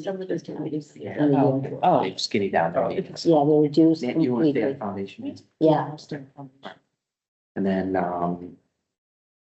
it tells you just on the technology, or is that yeah, I still want to be on the technology. policy committee is good to stay?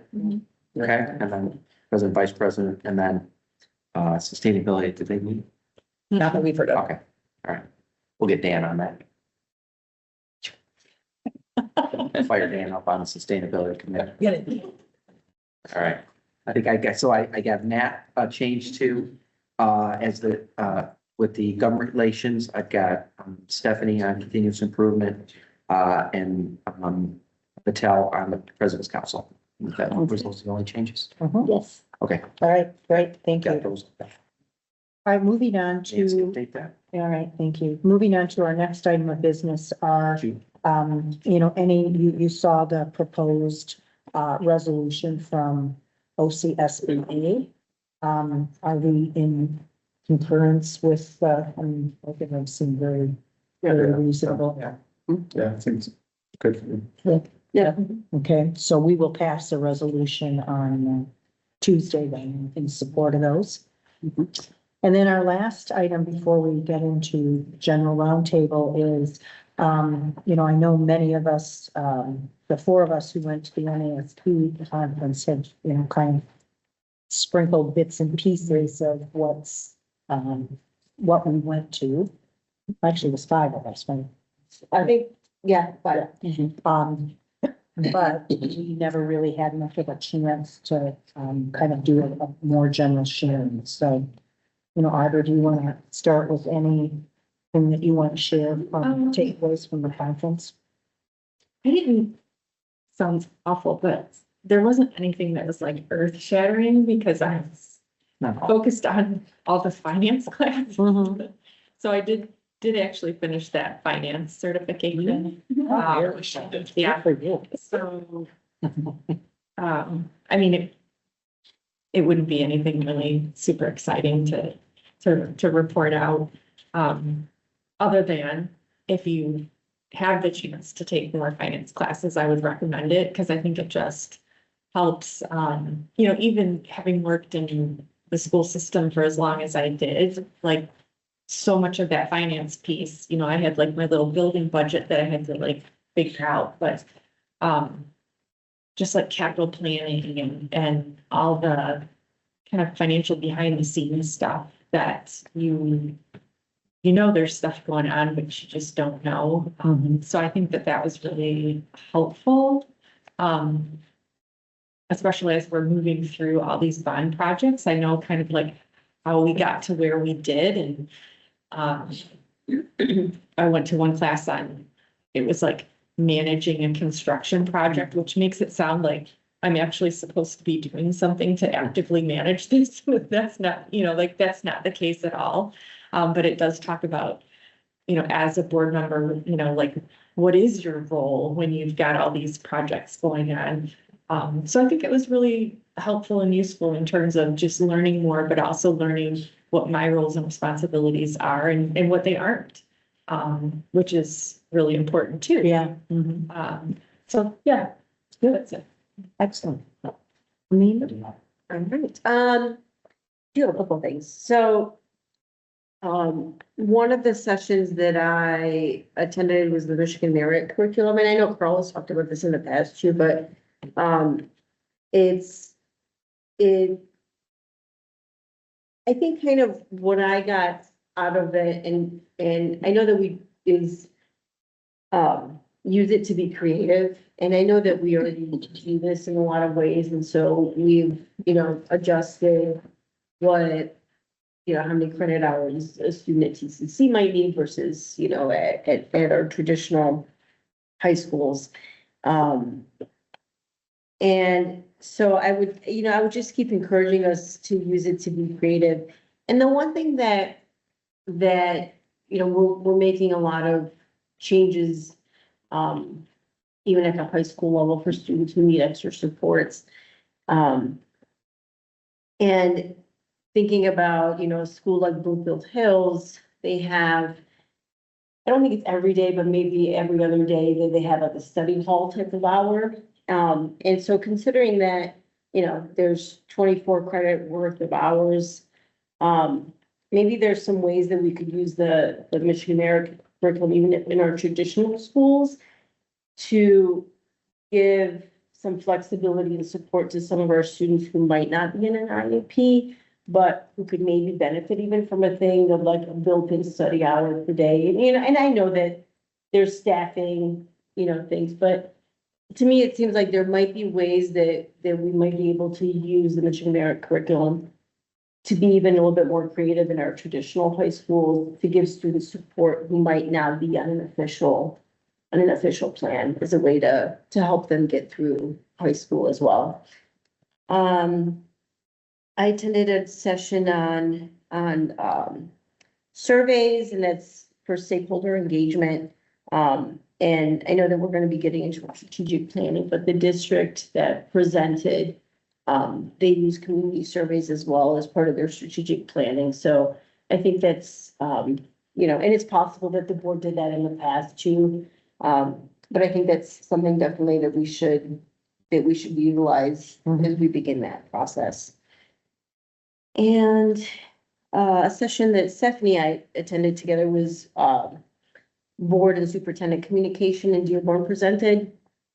And it reminded me of a couple of things when I first got on the board. So they had several topics, but one of the things was I guess their equivalent of our weekly communique that the board gets.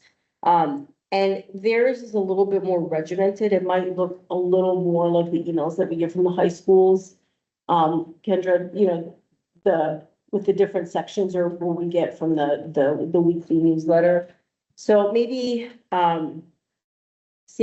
reimagining the communique a little bit to have,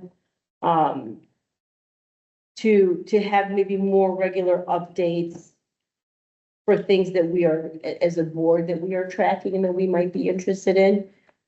So, I mean, I think that would require us, Rich, to kind of coordinate on what that will be. But the one thing that I remember when I first got on the board, if a board member emailed the administration for a question, we would all get the response back, so we would know what other people were asking. And at some point in the last 3 years, that kind of went away. And I think maybe the communique might be a place for that instead of, us getting emails all of the time. But if somebody's asking some finance questions, and if somebody's asking, I don't know, if somebody's asking sealed by literacy questions or, whatever it was, maybe we could also use the communique as a way to share back information that's going back to individual board members. So I don't have a particular necessarily a vision of what that looks like, but it seems like there could be something that we could do. Oftentimes, those components of the communique are a result of someone who asked a question. Okay. Like, you had asked the seal. Sealed by literacy, yeah. We added that to the communique so that everyone had access to that information. Something tells me we might ask more questions that then make it to the communique. So I think it's, yeah. So I think it's, yes. Okay, and then a random thing that they mentioned, because Dearborn went through all of that book stuff about 1.5 years ago. They did say that boards can ban signs at meetings, so I'm just putting that out there, just as a, if we ever need it, or if we proactively, want to do something like that, but we do have the power to remove that from meeting. Yeah. Okay, great. That's what I have. The one workshop that I went to that I found really both overwhelming and very informative was the strategic planning. I keep calling myself a new board member, first year. I've never sat through a strategic planning thing. I don't know the last time you guys did, but they mentioned that we could have an MASP rep come to help us sort that out. So I think it would be really helpful. That's an opportunity. Let's kind of see, I mean. Yeah, We just put it out there. we are doing strategic, you do strategic planning on a cadence. And we've been doing ours every 5 years. Yeah. Every 5 years. So we are due. Yeah. We're So due when the bad stuff. we're gonna start next year. Yeah, January. We will start next year with strategic planning. I would say, we will be talking process in January. And then at that point, we can talk about whether we need support for that process or whether we can do it ourselves. Just being brand new and not having sat through one before, I saw. Well, this is perfect timing for you because sometimes board members are on for 4 years before. Yeah. I've sat through one and he's the only one who has sat more than once, so no one else has otherwise. Yeah. And I don't remember which school district, but they have their strategic plan posted in the board room. There's a picture in here somewhere, but I don't know where. We have a strategic, these are our strategic plans. Our graphic. Yeah, that's the graphic. Yeah, this one was crazy. Not crazy, but it was, yeah, I mean, I'm sure we could have, they could have narrowed it down a little bit. Yeah. Now, what I'm sure is going to be a topic of conversation is to what level of metrics and how we link that to our dashboard. But I don't think you want to put a dashboard on that, but those icons have been on the walls for 10 years now, so. Or some version of it. This is 5 years, this is 10 years. Yeah, So that was the previous strategic plan, this is the last one. And believe me, when we update our graphic, you will probably get a picture of it in a frame. I know, Put in your office. I could have. I have a couple of them stacked in my office. So. I worry about your office, Nancy. You find a lot of stuff. You find pins, old pins from, I don't know. I'm gonna bequeath that all to you guys. I can't wait to see those pins. Like a white elephant. Yeah. Yep. That was kind of it. That was the one that kind of stuck out to me. Everything else, like nothing, kind of things that we were talking about to go out for dinner last night, but nothing really mind blowing, just that strategic plan one. For me. Steph? I typed up some key points that I can email to all of you just for the sake of if you can read them if you want and don't if you don't, but mostly about the clinic sessions. And as I was typing them up, I realized that most of the clinic sessions I attended were about making teamwork powerful, like the team of 8. And I was like, oh, that's interesting. That just kind of was what drew me to piggyback what Amina said about the group from Dearborn. They were super dynamic, and I would assume so. Their superintendent's going on to be the state soup. So, and they've had to weather some serious team. And you could see by the people there that their group was very diverse. Like the board members themselves were diverse thinkers, like just the way they presented and who they were was just very diverse. So, and they're a big district like us, maybe bigger than us though. So, you know, it's always interesting to see like, okay, well, nobody else is quite like us. True. But there are some like systemic sort of things, like moving a big boat is still moving a big boat. And this is a big boat, not quite as big as Dearborn's boat. Their thing was called board briefs that they did weekly, and each executive director had a section. Some other local districts do that too, I've found too, where it's like a special ed section, whatever section, but relative again to the strategic plan. So in our case, if that was a pillar thing, it would be pillars. The other thing I appreciated a lot, thematically speaking from the clinic sessions that I attended, was the emphasis on like team building as a group, like continuing to build relationships among us, whether that's formally here in our meetings or doing like some kind of fun inventory or whatever. Going to conferences together, A haunted house. Polar plunge, all the things. Again, I'm gonna put my vote in for the polar plunge over the haunted house. But was that in one of the keynote speakers actually talked about knowing how to agree and disagree, like collaboratively and productively was really powerful. So I just took a lot of teamwork notes. I don't know, it just seemed like, because this is a brand new team for me. So I'm trying to figure out where's my space and how do I contribute and how do I learn from all of you. And there were a lot of things I heard that I was like, we do that. Hey, we do that too. Or I'd love to see us do that, you know, sort of thing. So I'll send those along. Additionally, I did most of the mostly budget classes too, but and one on the superintendency, because although we don't want Rich to ever leave, he will eventually. You're gonna retire at some point, I think. I don't know. And we need to think about that as a board, because that's like no joke, because he's like the most, as we heard at the conference, he's the most senior superintendent in the county. And we are a big boat. So we gotta be thoughtful, really thoughtful on succession planning, and that put my brain like, oh my gosh. And we haven't done that. Not to talk about you like you're not here, but it's important that we put out that. Right? Yeah. We're not gonna work till you die here, I hope. Being at home. So. You know, that is something we can have some discussion on if people are ready. Because there's really kind of two pathways. One is districts, have internal succession, and they decide, the board decides to do internal succession. Another path is, you know, whether you have internal succession or not, you do a search. And, you know, you contract a search company. MASB does search. When we did Rich's, we did an external search. Even though, you know, he was an internal candidate and was certainly highly valued, but But, so those are really the two options, that boards have is, you have somebody that you have designated as a successor and therefore you don't do a search.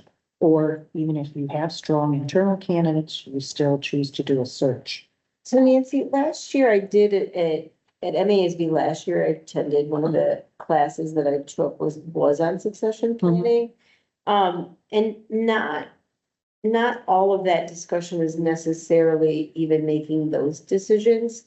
I know for a really brief time when Rick was here, we had a deputy superintendent.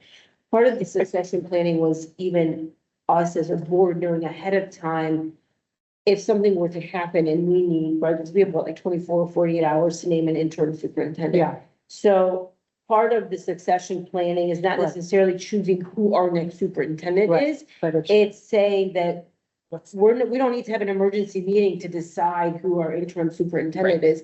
That person's already named and we know that. And we haven't even had that discussion. So I think we can look at succession planning as a first little baby step, just so, we have that first step covered, but then also have a discussion of, and I don't know that as a part of that, we have to decide, we're gonna just go internal or external. It would say, this is who our interim is, so we know, and these are the two pathways we will take. This is some information on those pathways, but I think at least even make not that I want anything to happen to you, Rich, but it's, yeah, in my view, having a discussion with him. Right.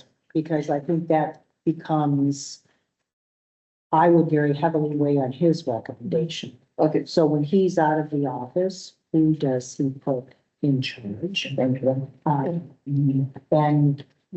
to me, that would be my recommendation is that we're just clear with him that if he got hit by a bus, We're killing operations. I'm sorry, Rich.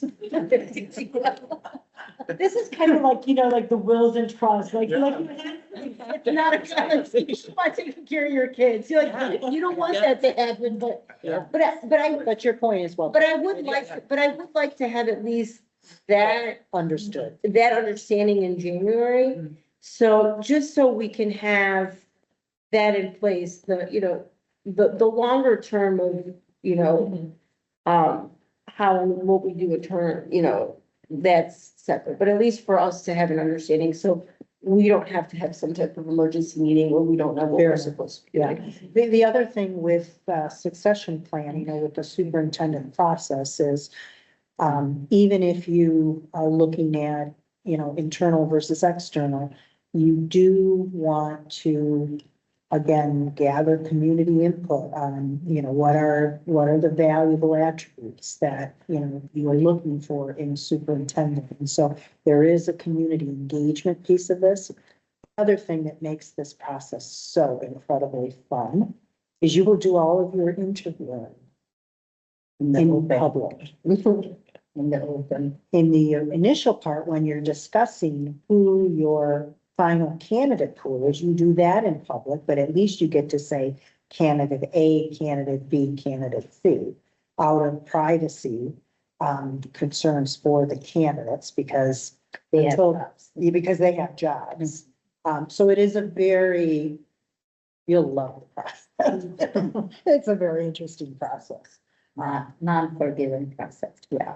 I mean, when you have to have public discussion about strengths and weaknesses and so on, and people get interviewed in public and so on, it's different. I mean, most of us, when we hire for I was interviewed in public for this position to start with. yeah. So most of us don't do that. Yes. Yeah. So anyways, but point well taken about that. Yeah, I was gonna bring it up last year. I mean, you brought up. Yeah, Yeah. yep, that's about it. And I'll just send my Okay. quick notes on too. I'll be brief. I always love to go to the school lawyers kind of thing. I think most of you understand, that we are bringing some things into the policy committee as a result of, some of the things that we heard, particularly what constitutes free speech and the fact that unfortunately hate speech is protected as free speech. And the only opportunity that we have to silence hate speech is if it becomes disruptive to the meeting. So we're, looking at comprehending that in some of our, some of the ways we do public communication. One thing, and I know we started this in the policy committee, but there has been, continued work around AI. And I know we started a draft policy. I know Matt did some. I think that is something we need to put on our agenda because this is starting to get, there was a whole session on executive orders and AI, responsible use of AI. And so, Completed that. So. yeah, good. So I think we need to do that.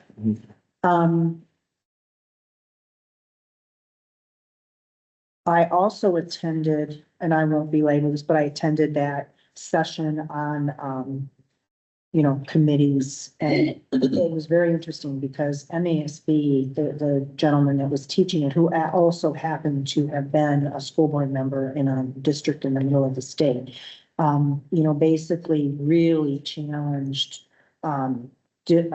school boards to relook at every committee that wasn't a committee of the whole that they had and assure themselves that that was really a necessary way to do work. I mean, we're really kind of advocating whether you call it the workshop model or committee of the whole. So I felt very good. We were one of the few districts in that session that, had just we have a policy committee. And most districts had policy committees, because of the nature of that, but, there were people that had facilities committees, they had finance committees, they had curriculum committees, they had special ed committees, they had restorative justice committee. I mean, there's one district that had 12 committees. And they were talking about why they were having difficulty recruiting people to run for the board.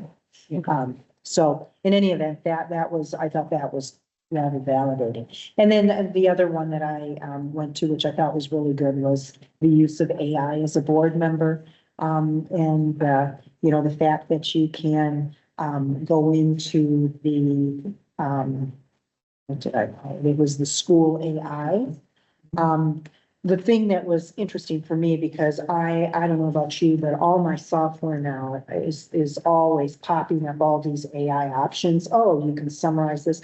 And again, the sensitivity that I got is you don't want to be using those public AIs with any kind of document that you don't want out there for public consumption or training those models. And so the nice thing about the school AI is that you can set up an account and you can put whatever you want in there and it stays kind of in your own firewall. And so it was interesting that the kind of the takeaway from that is, you can ask with specific prompts to put something in if there's a complicated document, and it could say, as a Michigan school board member, what are the most important takeaways that I should have from this? So again, not as a substitute, for us to be lazy, because I don't think any of us are, but it might give you a perspective of, what are some things that this might mean, or some questions that or ways that I might look at that. So anyways, I thought that was, and I played around with a little bit, and it's fairly straightforward. It's called School AI? Yes, it's School AI.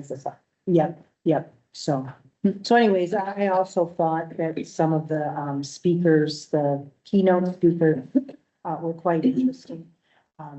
The one that really kind of made an impact on me was the guy, because we had read The Anxious Generation, is the gentleman who said, made the point that the anxious generation, although the research was good and so on, you know, it's almost like, you know, not, you're better off teaching kids how to responsibly use social media and technology, AI, and do that with guardrails on them all along, rather than doing this, thou shalt not, you know, kind of a forbidden fruit sort of thing. So I thought that was food for thought, which again kind of gets into, we really need to work on policy for AI, and really, I would like in future to ask that we get some education in terms of how are teachers using AI, and what kind of exposure are we giving our students to AI? You know, how are they, when is it appropriate, you know, for them to use it, and, you know, are we finding instances where it's being used inappropriately? So. Okay, so let's go around for any, Audra, any other roundtable? Just in our workshops, one thing for the upcoming year, and this is just not just my like personal desire to learn more and hear more, but also with all the kind of classes in education, one of the things that they keep coming back to is talking about the learning. Like that's why we're here, student learning. And so talking about student learning at every meeting, and how sometimes it gets hard because there's so many other things that you have to do, but really carving some time, setting some time aside for that.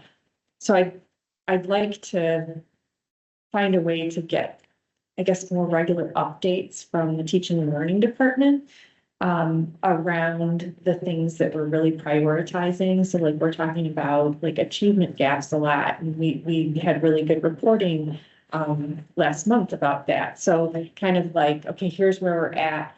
And just, for example, like special education, I know that we're doing things, we've made some changes at a few of the elementaries based on staffing and whatnot to try some things differently in special education. I don't know that everybody on the board like knows what that looks like. I've asked some questions, so I feel like maybe I have a little bit more information, but I'd like everybody to have that information. And then with those changes, like how are we measuring success? Because that was one of the things that I talked about at the data meeting, was that sometimes when you only have like one step to look at, you might not see things that are happening, that are making forward progress. So how are we measuring progress? And talking about that with the board. In elementary, and then, you know, maybe that could be one meeting, and then maybe secondary is a different. And so we're kind of looking at those areas where we're really trying to make some positive progress and going a little bit deeper. And sometimes it could be not so much, you know, standardized assessments, but it could be like, these are the, you know, the things that we're doing in class. Like, for example, one of the reading specialists at a meeting where I was at said, here's one of my special education students at the beginning of the year, and showed me a writing sample. Here's them at the end of the year. The progress was tremendous. But did that child, you know, was that child proficient? No, but I can see that's progress. So how are we measuring? How can that be effectively communicated to the board, so that we have a better understanding of, here's the changes we're making, here's the outcomes that we're seeing? Because we are putting money towards this change. So we want to make sure that it's moving in the right direction. And I just think that just looking at an M-step score isn't going to give us that. So what can? So that's just one example of, I think that would be really helpful for us to see, and just talking more about like teaching and learning in general, like, yes. I wonder, Audra, if, because we will be going through strategic planning, I know wherever I got in the governance core, one of the things I mentioned is that we, boards sometimes spend a whole lot of time on things that are not necessarily connected directly to education. So we spend a lot of time on, business services and things like that. So that might be whatever that might mean for next year, but I think even as we do the strategic plan, having an eye towards something like that and figuring out what that would, what that type of Like cadence. reporting or cadence Yeah. would Like look big like. picture to. Yeah, and the other thing is, I mean, one of the things I would really encourage is, again, going out into the fields, like going into classrooms, to me, sometimes that is more effective than sitting around the board table,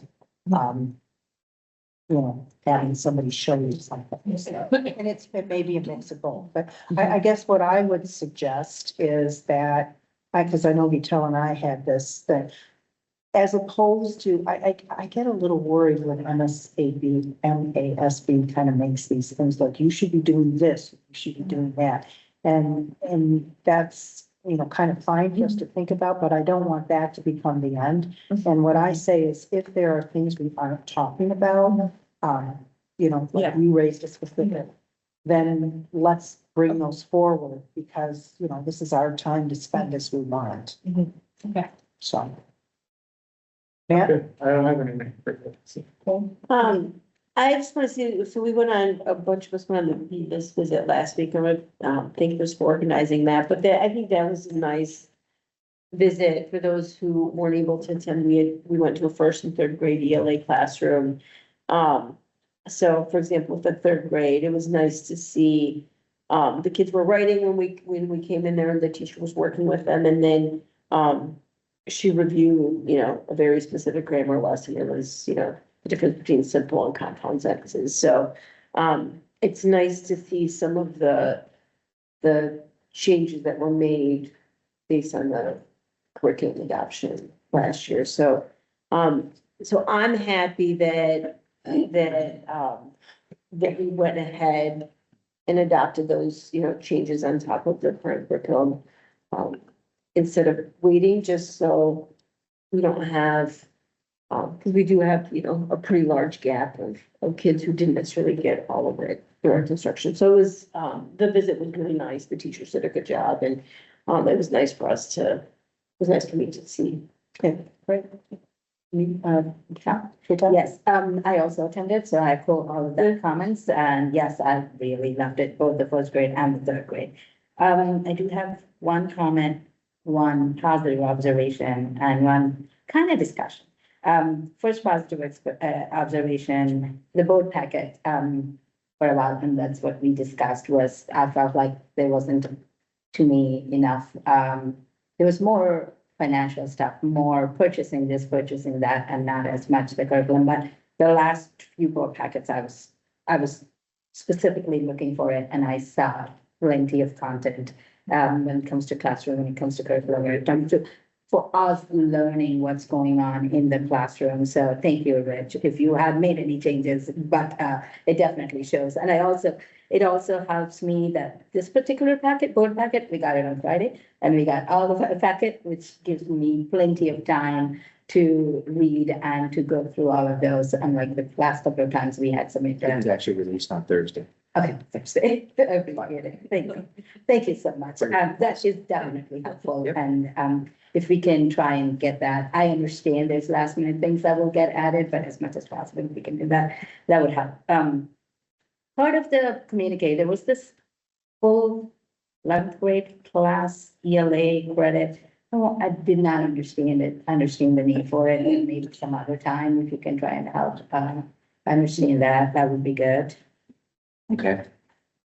Do we want to go into that now, or? Later is fine too. Okay. It doesn't have to be now. We're bringing the course description book in January. Okay. So that might be a nice opportunity to Okay. provide some more clarity around that. It's essentially what we're doing is assuring that all 11th graders have an opportunity to have an explicit reading and writing instruction prior to the SAT, excuse me, prior to the SAT, where now an 11th grader can take an elective course that might, a reading course, or an elective course that is more focused on reading, but would not have explicit writing instruction prior to the SAT.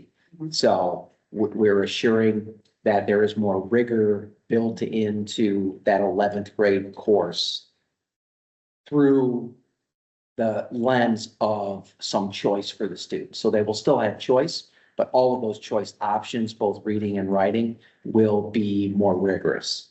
So that was the So the intent. AP, the kids who were taking AP 11 had all of that built into their curriculum. The kids who were taking regular English took the required portion of 11, which is one semester, and then the second semester they could take an elective. And it didn't cover everything that was covered in the AP for the kids who took the AP class.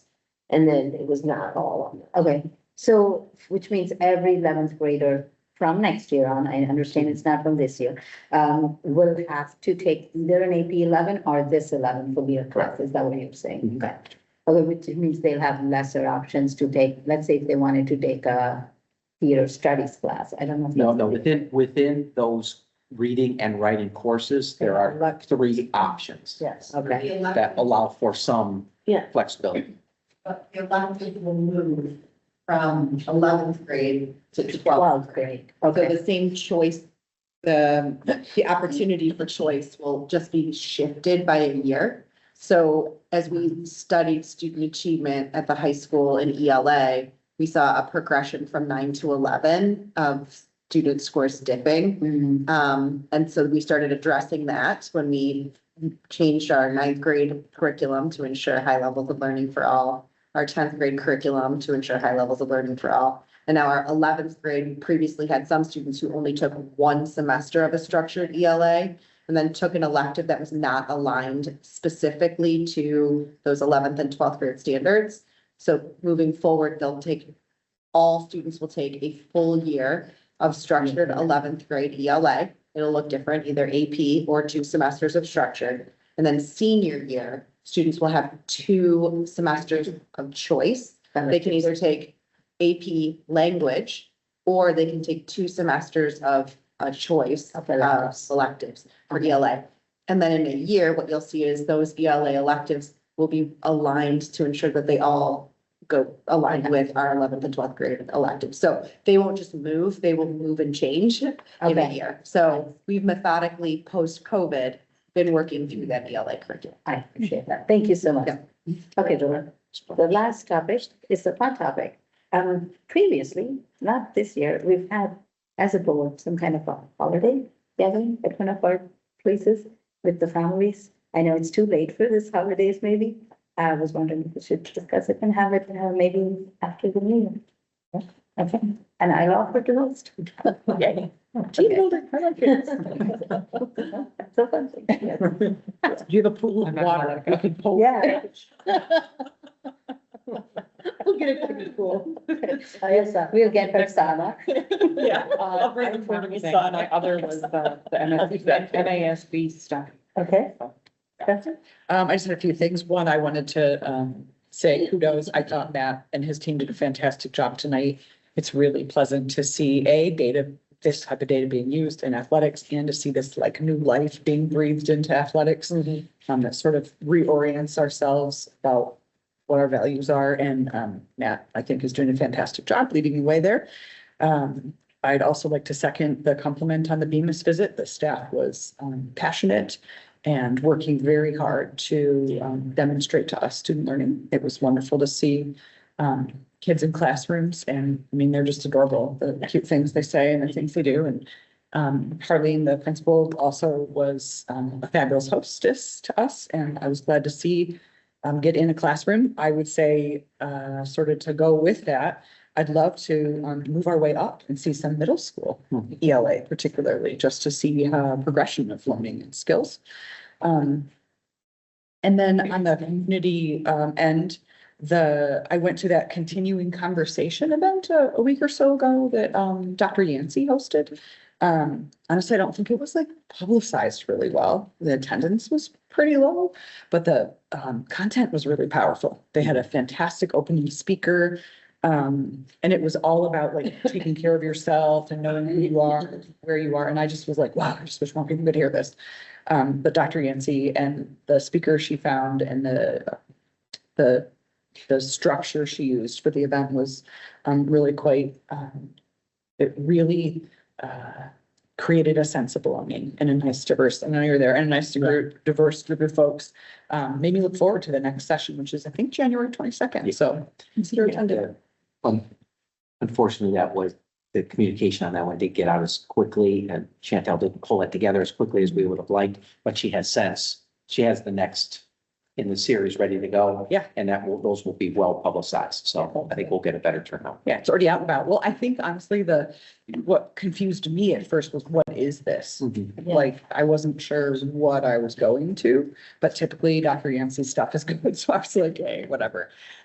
We'll see what it is, but. I happened to be there because I was at the wellness committee meeting, and it was right after that, so I just hung out. Yeah. Yeah, so the work was really quite powerful, and I was, she deserves a pat on the back for a job well done in that way. So. Thank you. Rich? Just, who's going to OCSBA next Thursday? Okay, I'll be there as well. It's our joint meeting. Is it Wednesday? Wednesday. Yeah. 17? I don't know, whatever. Whatever next Wednesday. 17. Yeah.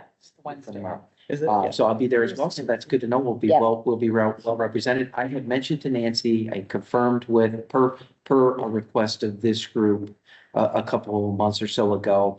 I was able to meet with the city manager, and the city council is interested in doing the joint council board meeting, because to do those every year, or at least every other year pre-COVID. And so they're interested in doing that. So we're gonna target our workshop date so we will host per their request. It will be our workshop in May. So we would meet with them for an hour. So say 6 o'clock, we would come together, we would have some dinner together, some conversation. Then they would meet with us for let's say 6 o'clock for an hour. And then we'll have our workshop after that. They'll leave, but we'll have our workshop after that. And then the agenda would be typically our agenda. So when we host, it'll be our agenda. So we can determine what it is we want to share with them.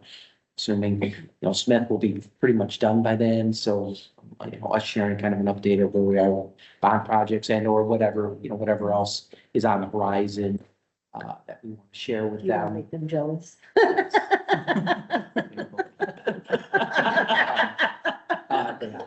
Especially and maybe there is, maybe that is an opportunity to talk about how, how we have successfully passed. Because I did get some feedback on that from a couple of city council members, that might be a nice joint conversation about how do we partner together to make sure that we're helping support those initiatives.